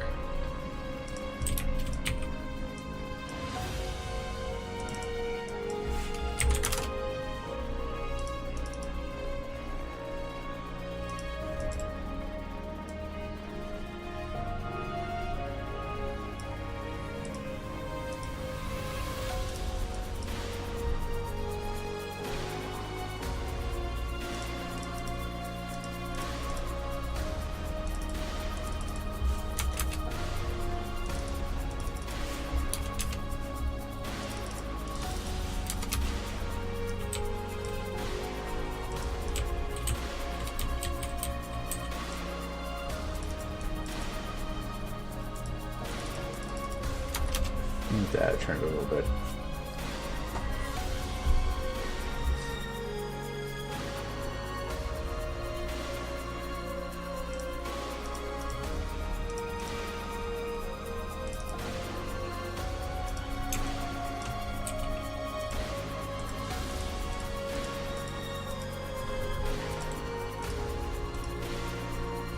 That is really it at 0. Oh, there we go. Okay.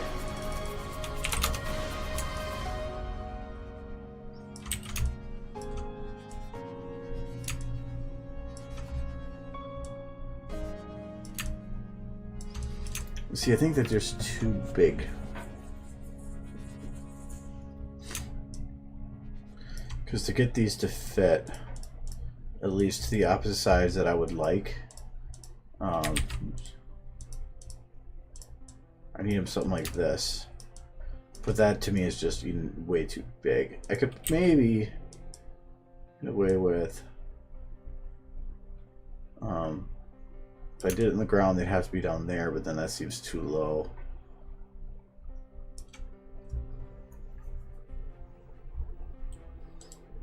To me, this sounds like something that should just be a straight curtain all the way across. And I know there was one, but I just didn't like the detail on it.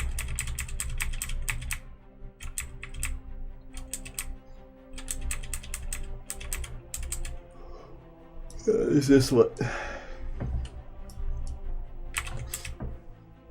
could always take one that's like this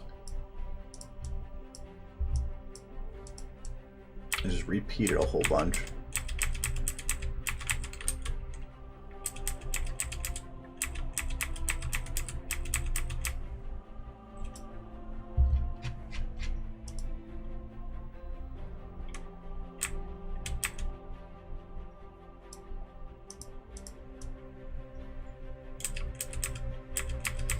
These have too many curls in it, though.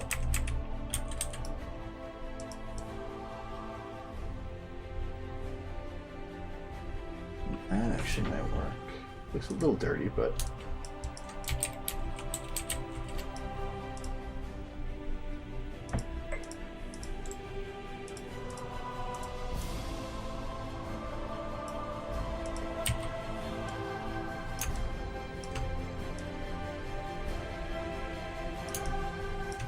yeah, actually like that.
Lights might get in the way of audience people. I might need to get them moved up.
know exactly what I'm looking for.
To be any lighter? No, I think I might want it to be kind of a darkish color.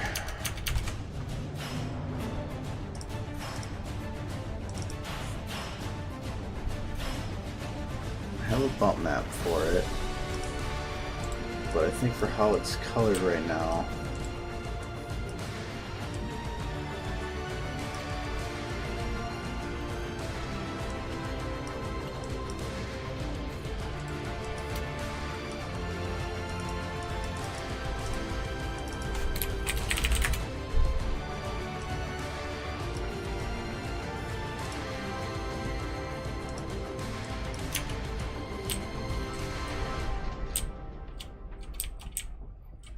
okay, so if you do shine a light on it, it does light up.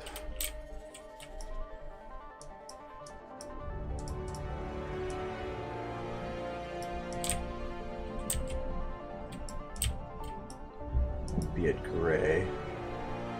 I think I'll just leave it for now.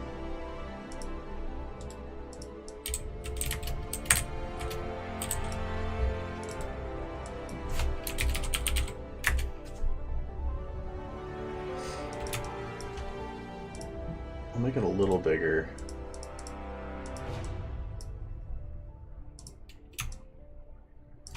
I guess what most I'm gonna do for it.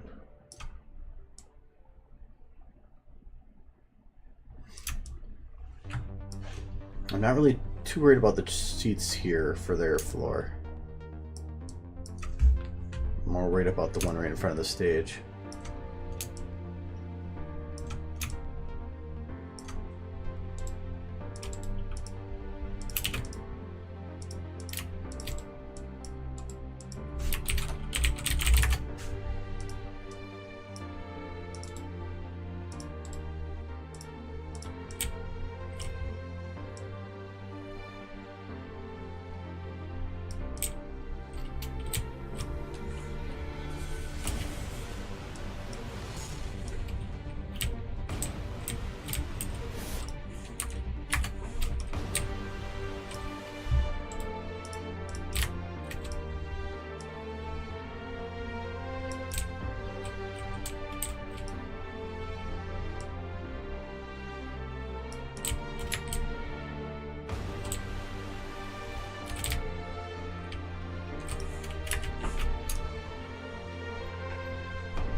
Two more.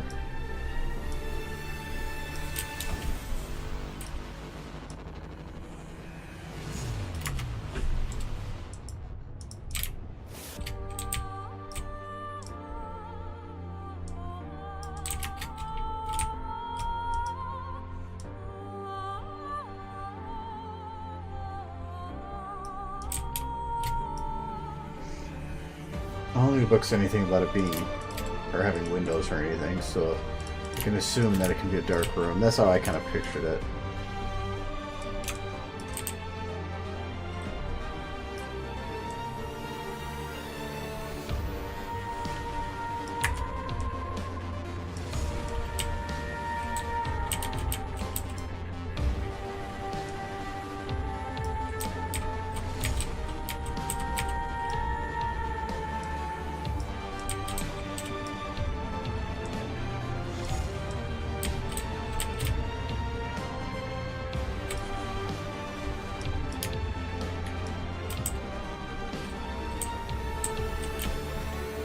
Probably going to put some kind of a wall that's partially going back there. But for now, I'm not too worried about it.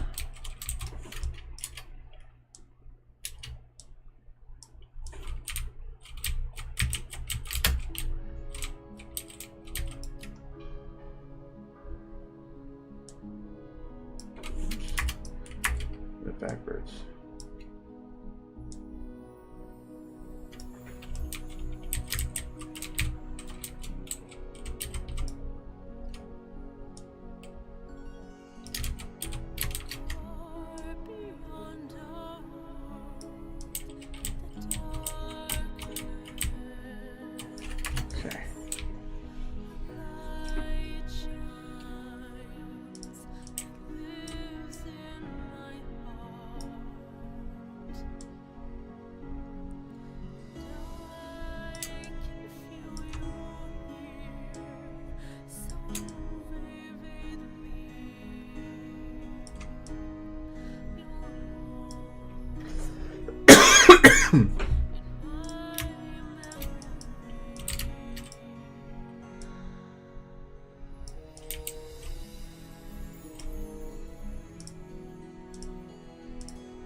This one already play.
I might need to play with that. I'm not liking how the contrast is there. Hello. Oh, yeah, I want to get rid of some of that.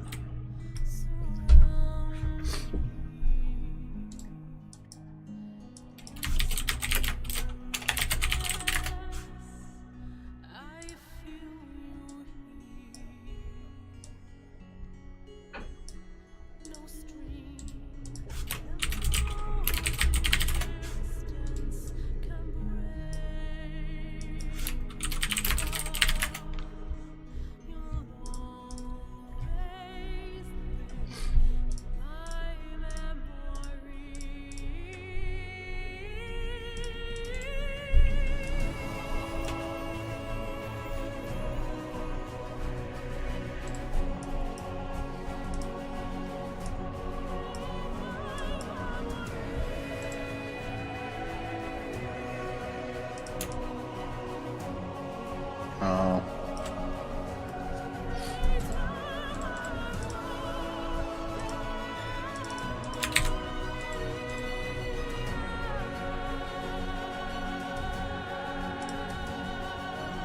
This is from the mask. Okay. Right, I can modify this one.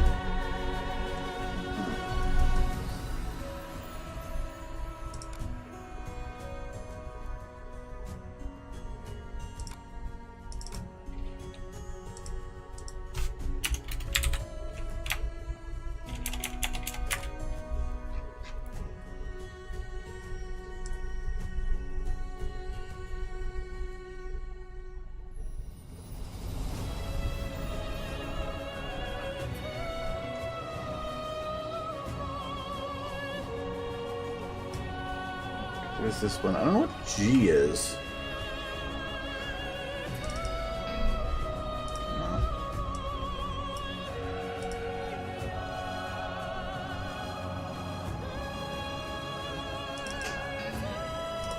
Let's get some of these.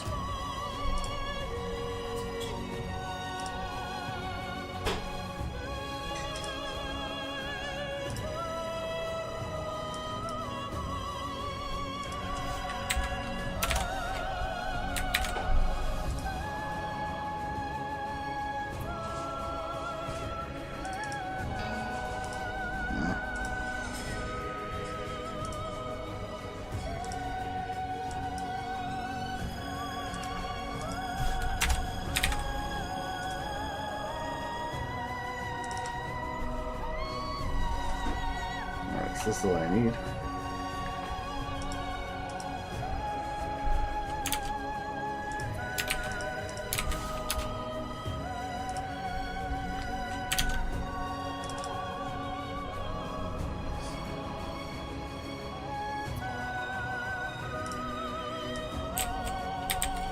Maybe. What's on a wood background? These are on a black background.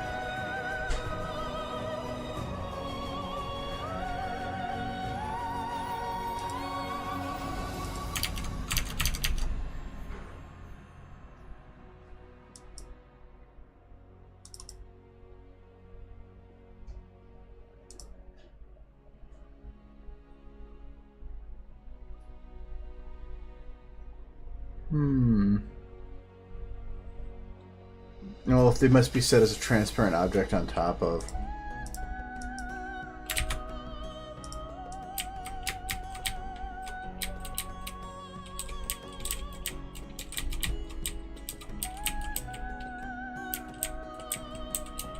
Yeah, I'm guessing they're a decal.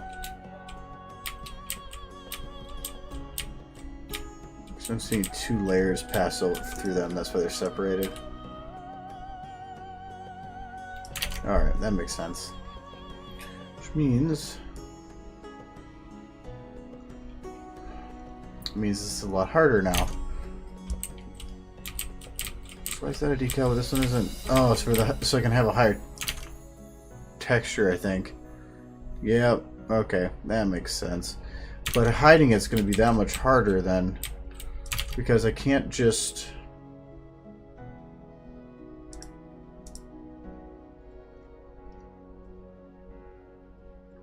Maybe I can.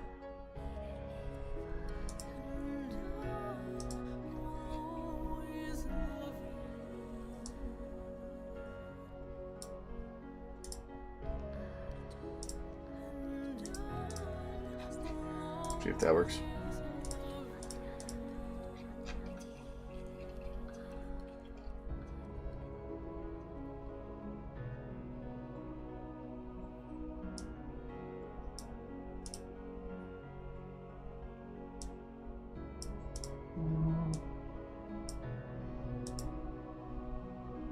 Forgot what that tool was. There it is.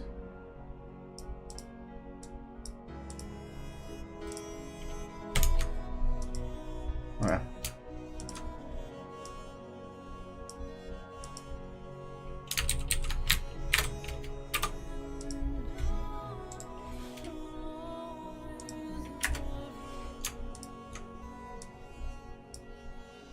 What's your face thing?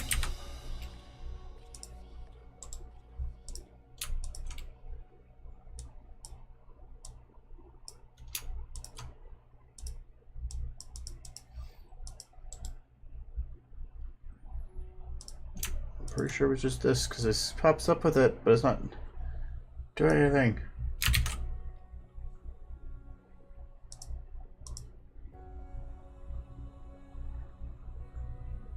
Normal. Hardness. Yeah, it's being stupid. Whatever. I'll go the old-fashioned way then.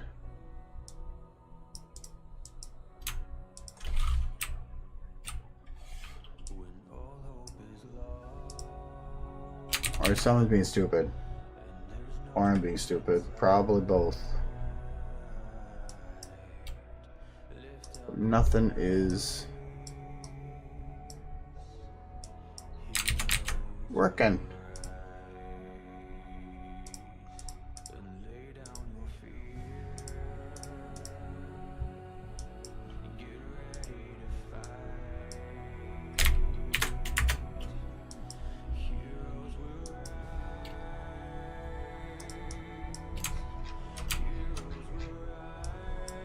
Oh, alright, figure it out.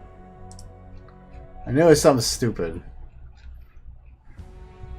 I'd rather have it be something stupid, though.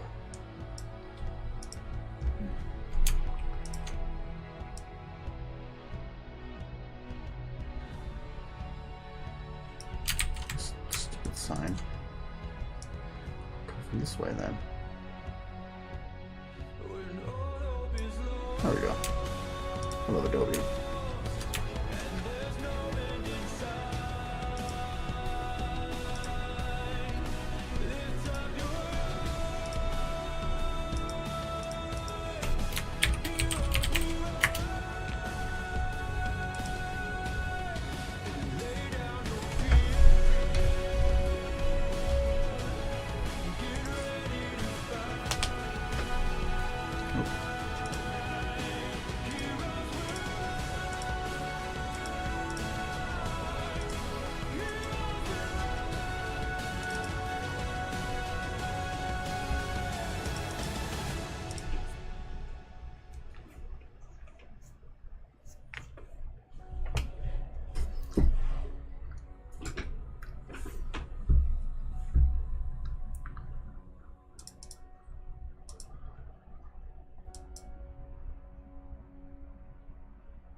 What was the name of this one again?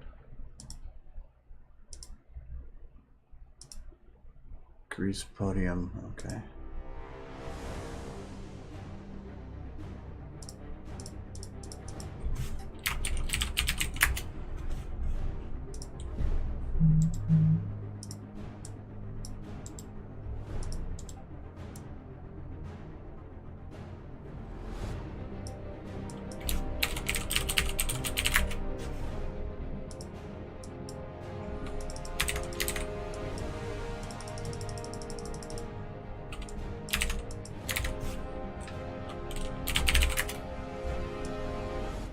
Okay, we'll get rid of these, we'll get rid of that. No more no smoking. Alright, so I thought I could alpha these out. Apparently not.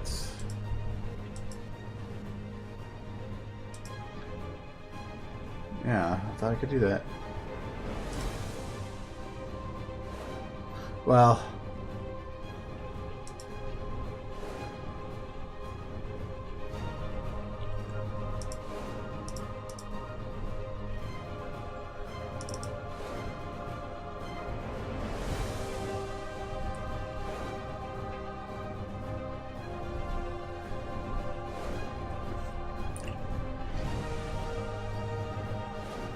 let's see what happens.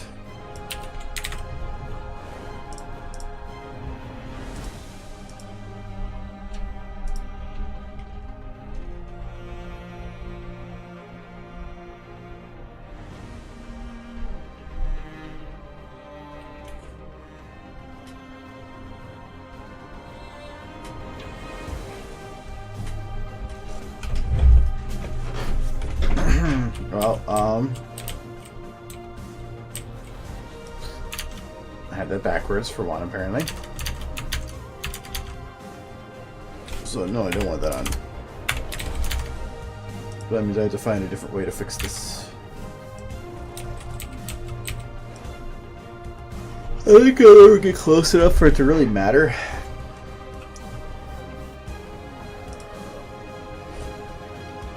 So if anything, I could probably just grab a piece of this wood anywhere. If I want the light wood.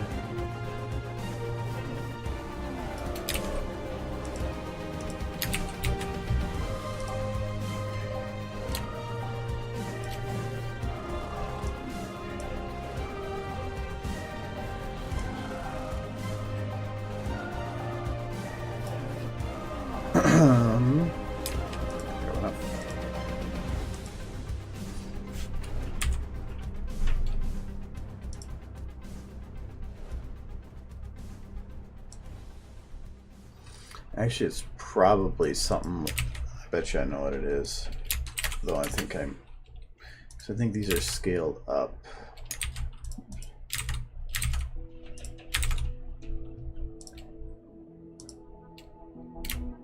Meaning that I just have to take this.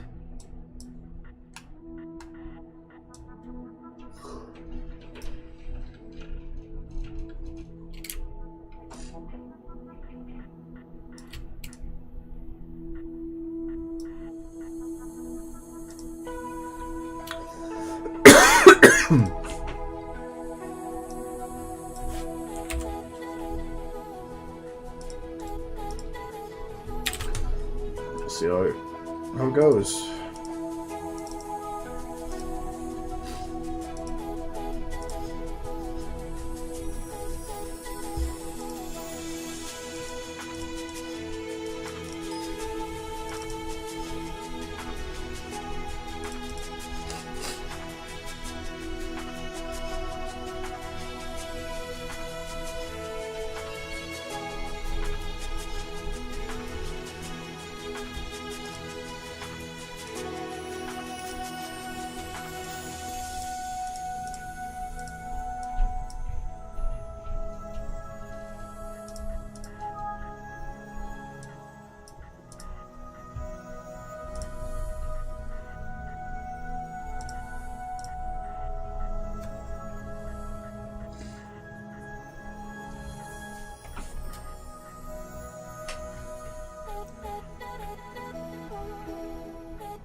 I might change that podium up to something else though.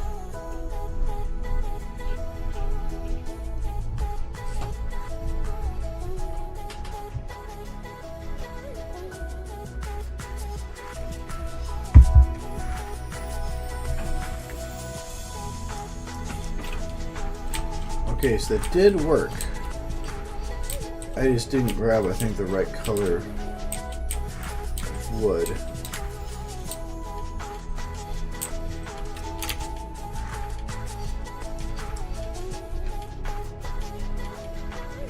So it wants the darker wood.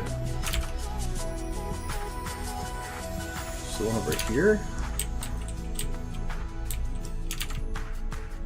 Yeah, it looks like it's stretched out this bit. So actually, I think it's right here that I'm looking for.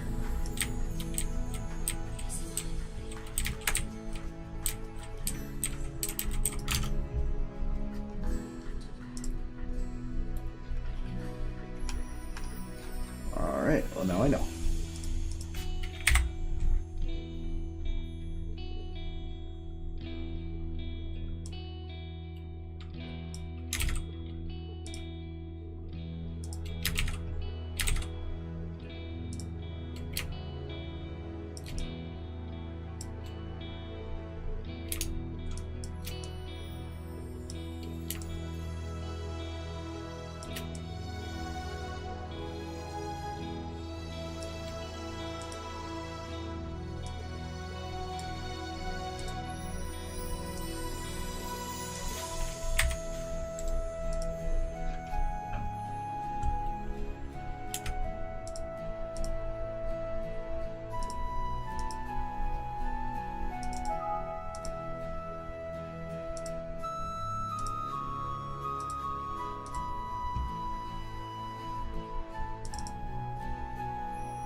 Alright, that should do it. Might be a little too detailed compared to the rest, but at least it will be fine looking. Yep. It gets the point across.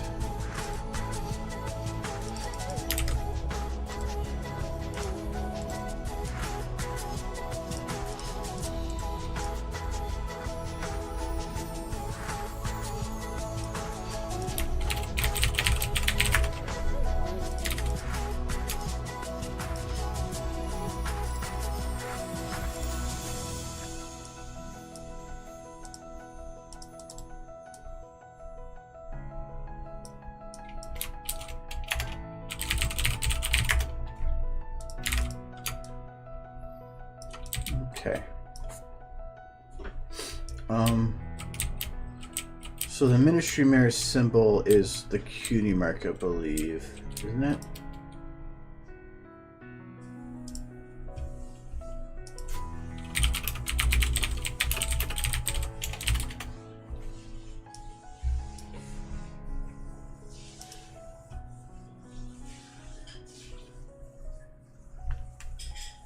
Okay, I really like that.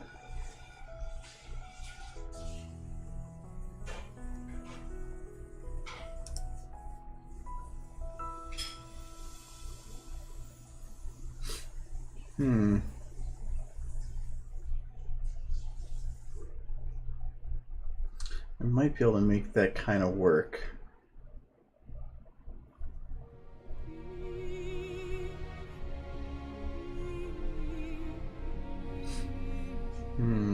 Is there...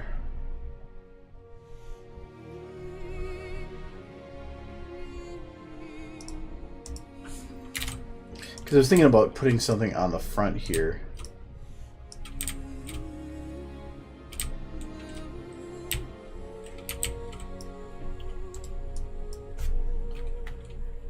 I'm looking for a panel of some sort. No, tile, that's what I'm looking for. I know that Portal 2 should have a bunch of them. I'm just looking for a single tile. Just like untouched and clean.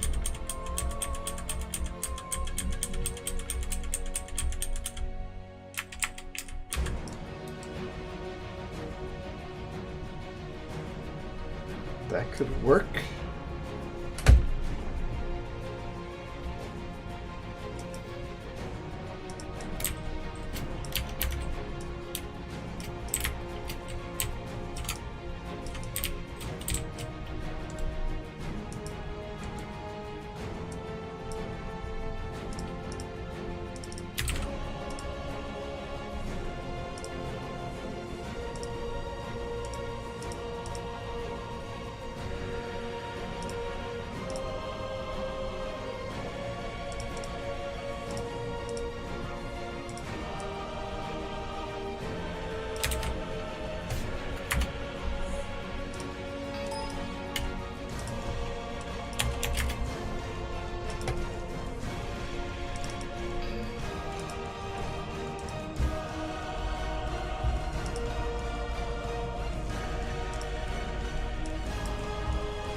Like that.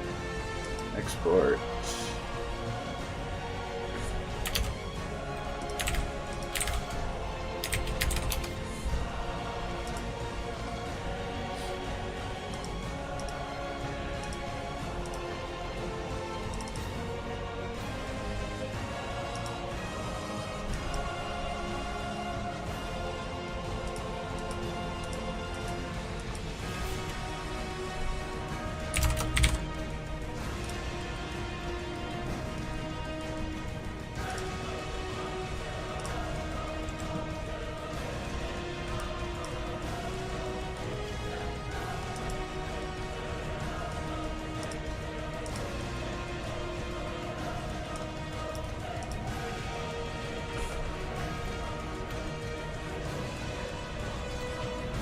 Oh, that went a lot smaller than I thought it would be.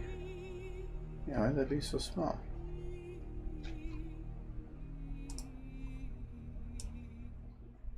Oh. No. It shouldn't be that small. Okay, it does go bigger, it's just being stupid. Oops.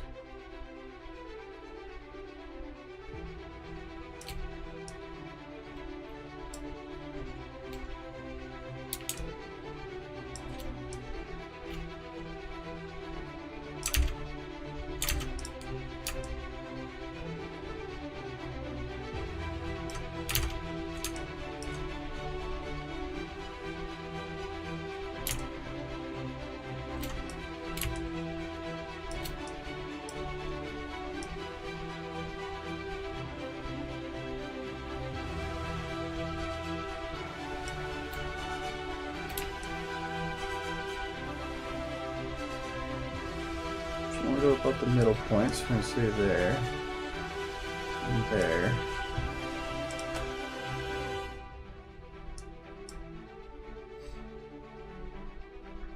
It might not be centered, but it'll be fine for now.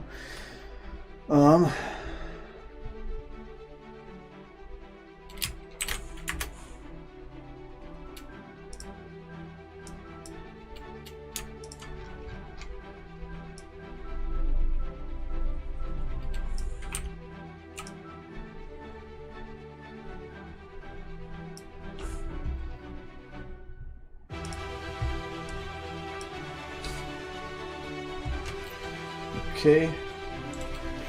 Now I want to save as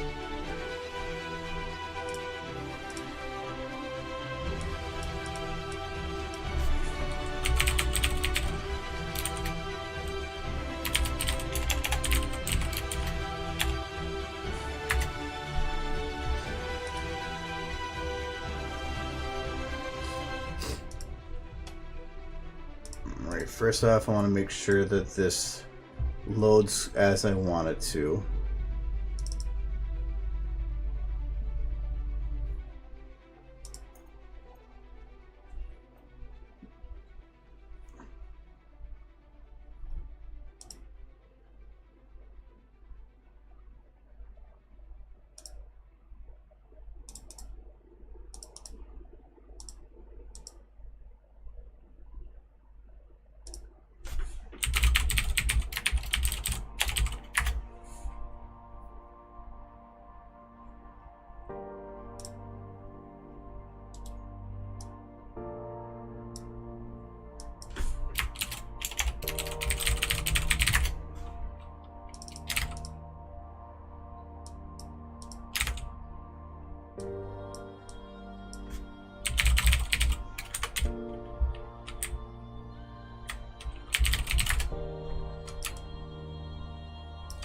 Okay, I did perfectly.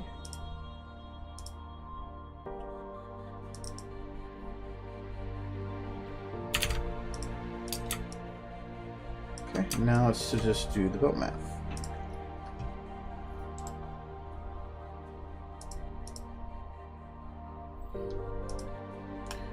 All right, so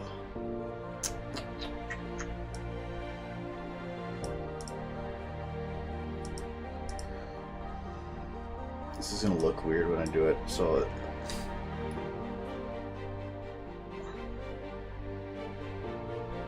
yeah, I'll do it that way though.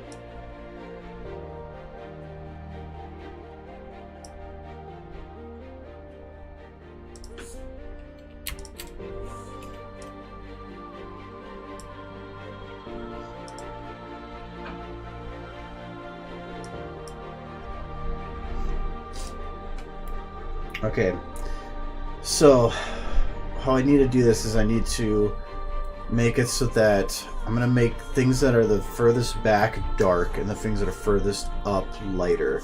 So it means that, and I'm going to actually probably make this into layers just to make this easier. So this in the background,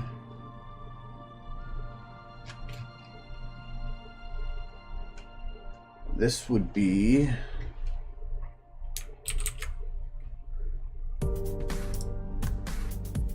I'm gonna make this black.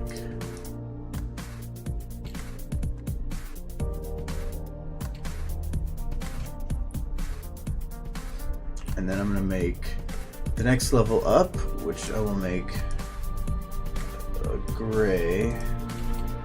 I will put into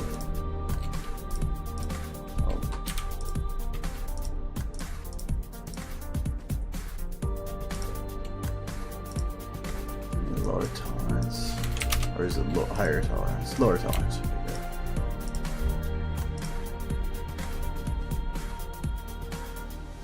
Open this part actually. So that goes up into there. This part and this part, I'm gonna put my tolerance back up. Not go that high.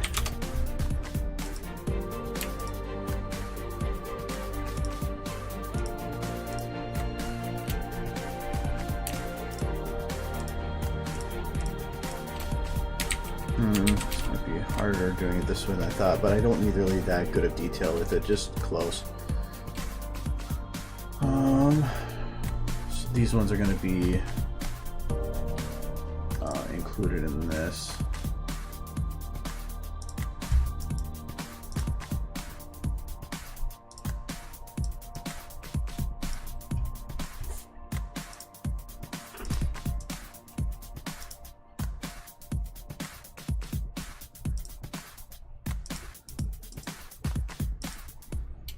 Okay. Confused what that was at first. Alright, so next level we want is this one.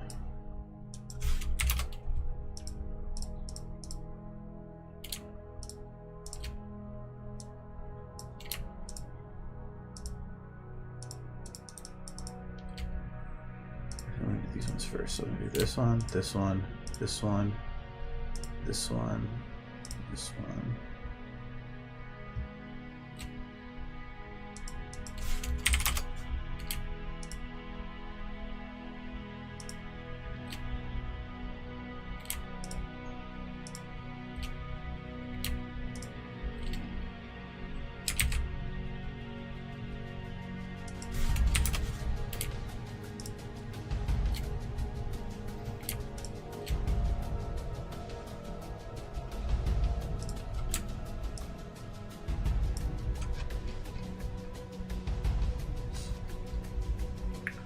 Okay.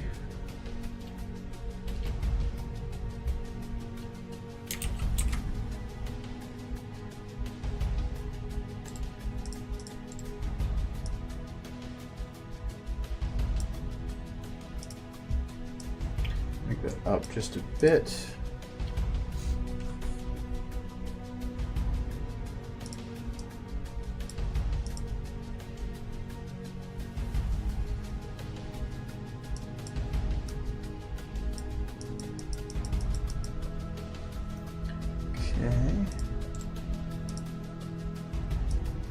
And then the next layer I want would be this outer bit. Actually be this interior one. So we'll do this one. Oh, gotta grab this. This. do. Wait. Oh, that's why it's not grabbing it. This one. This. And yeah, we'll make that one good, and we'll make that one a little lighter.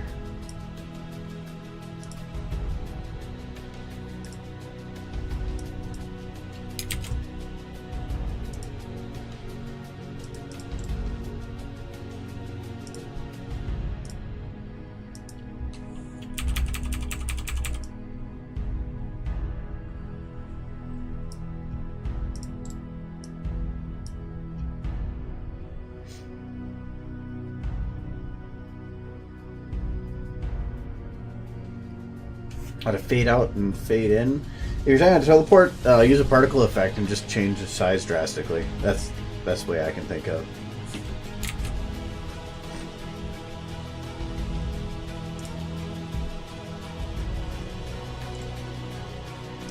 Otherwise, not by using scaling, but otherwise, if you're actually wanting to have it literally disappear and reappear, you have to go to post.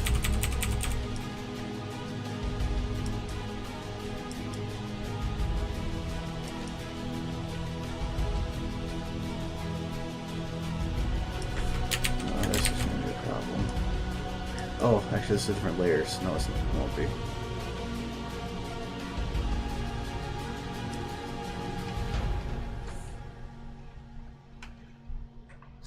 I know there's not perfectness on these edges, but I really don't care enough. In post, you can have do 2 renders, one with, one without the item, so that in as long as that's the only thing that changed, they will be perfectly identical, and they just fade between them, and you'll literally fade from the one that doesn't have it to the one that has it, and voila, it appears.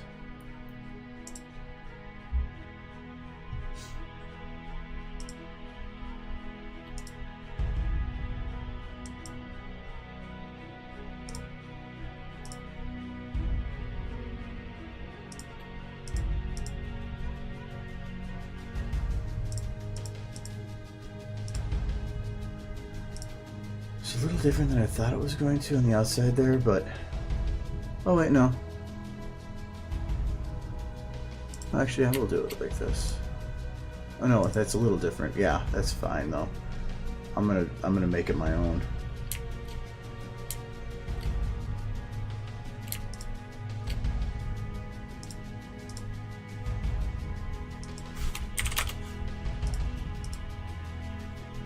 On the whole thing here.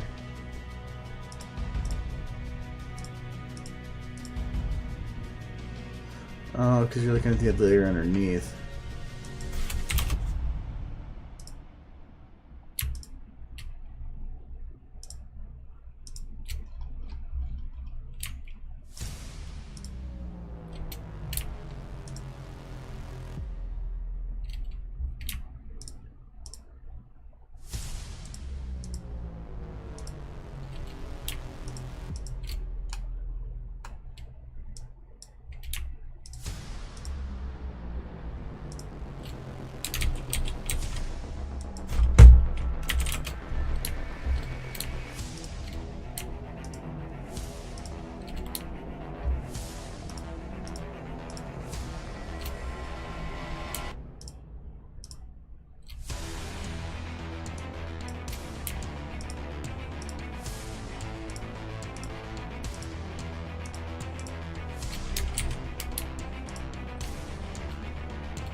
see.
I'm gonna try to see if I can just save some time here with this.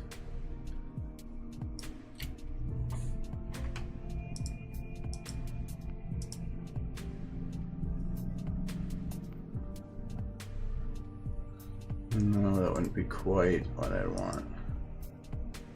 Oops. At least not in that degree.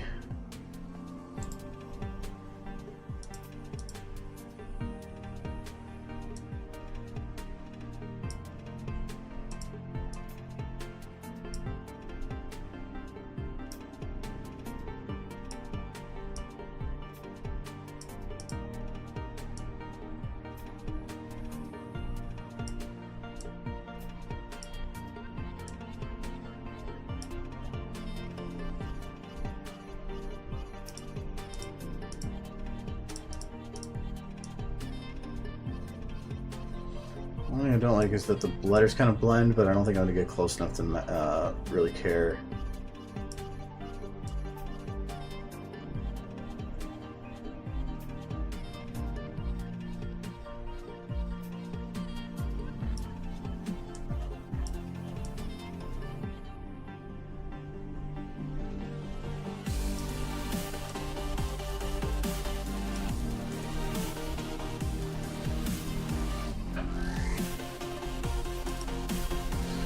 Try that, and then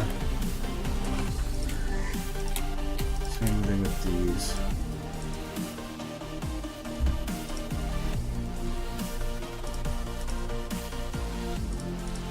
I haven't really tried doing this before, so I'm hoping it works.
Alright, let's just see how this looks. Let's go from there.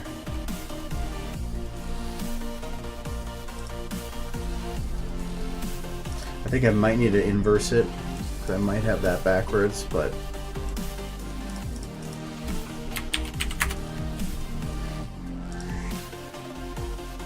best way to try it is to just throw it down there and see what happens.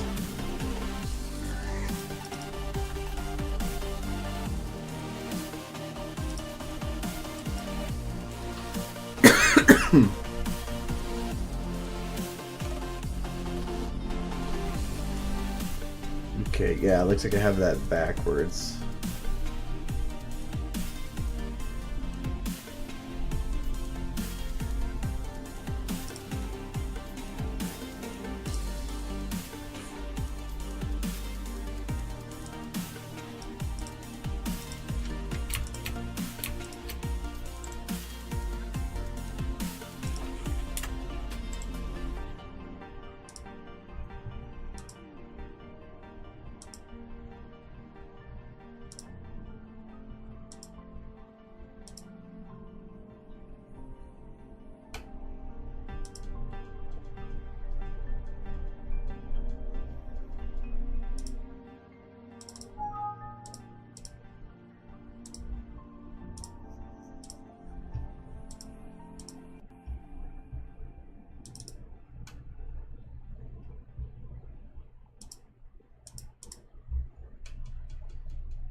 Looks better.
Okay, I guess I meant to turn this part random or on my own.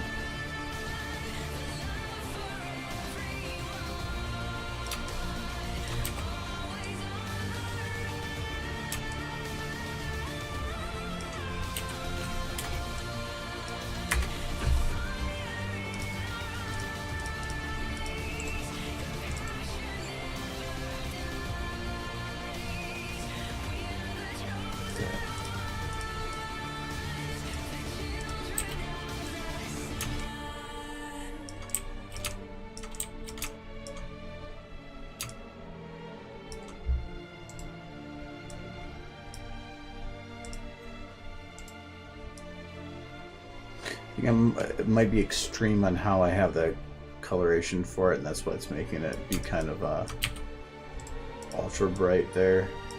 But it did actually work. You can see the definition of it.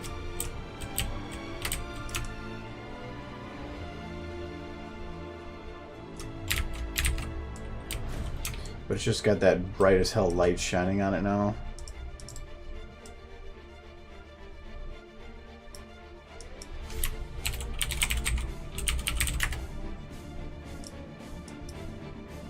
That was not the right light for that.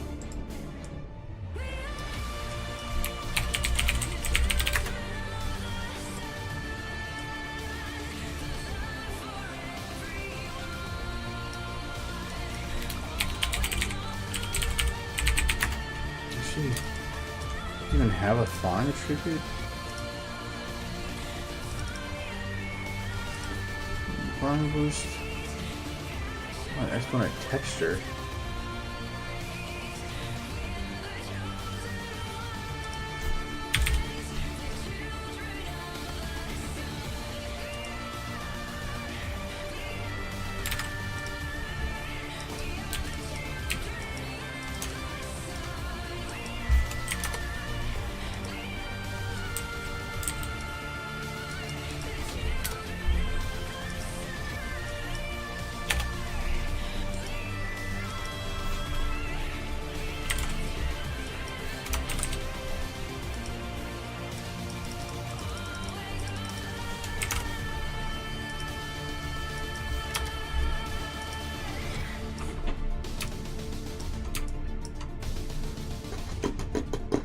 I wonder if this actually will work.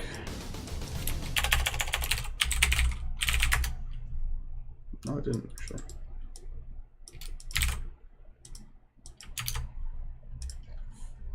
Got rid of detail. Those aren't being used. Alright, you overrode that and overrode that.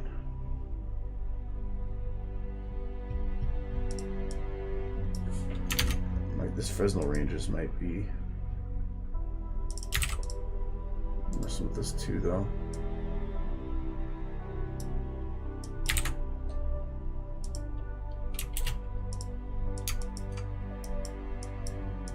I don't know if I can override these, though. I had problems with doing that last time. I don't think so.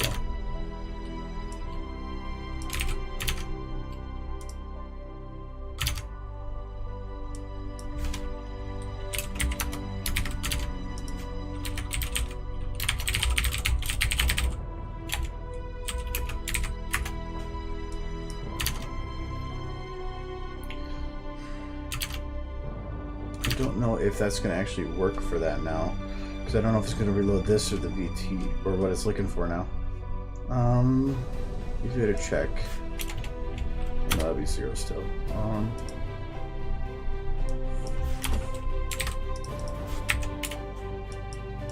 Okay, yep, it was working.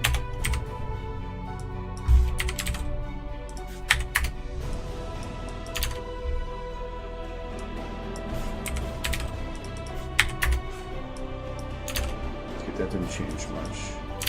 These are the ones were already overridden. Well, I don't think they work quite the same there.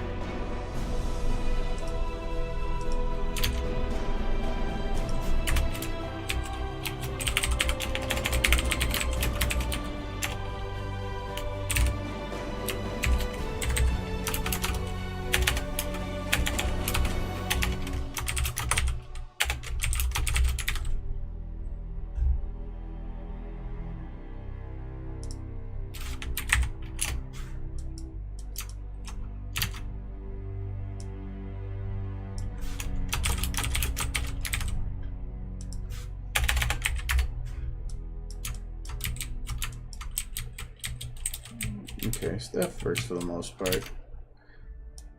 Is it only 9? I mean, I go to 0. Or to 101, it's exactly the same then. Is it really just that much of a difference between those two? It is. Huh. I might play with the bump map. If I drop them down a little bit, make it a little less extreme per, and then instead bump up the sharpness on it, might make that a little better. So it's cool that you can get the those little artificial lighting bits with that.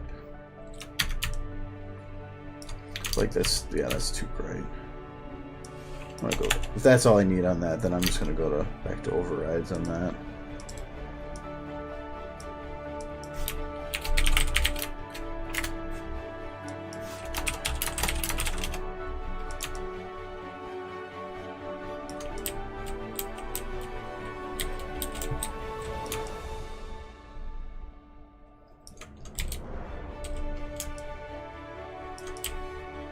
But yeah, I'll see. But it's after 9. I said I was going to cut it at 9. So, got a good bit done though with it. The scene building is going to take a while for this, but the nice thing about this compared to some of the other ones I've been doing is that the scene building is going to be probably the most time consuming part. A lot of the other parts are I'm going to be using each shot for a lot longer than like the Astra video when I had like a huge scene build for 1 second. No, there's going to be huge scene builds, but I'll probably be using them for like 10 seconds at a time instead. 10 or more. So, yeah.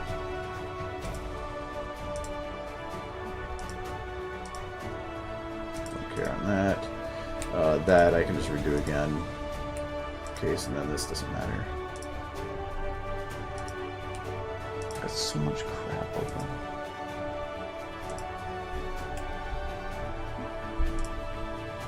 Alright, so she's a college professor. Anyway, so hello Cal-chan.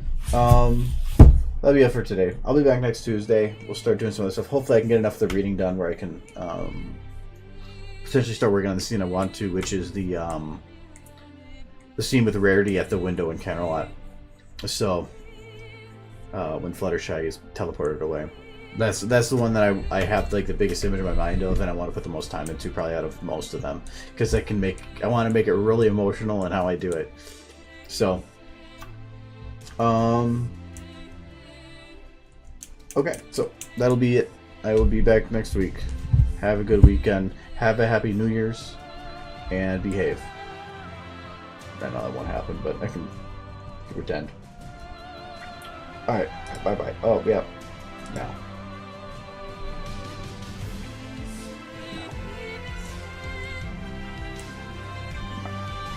Yes, happy New Year. All right. Bye bye bye.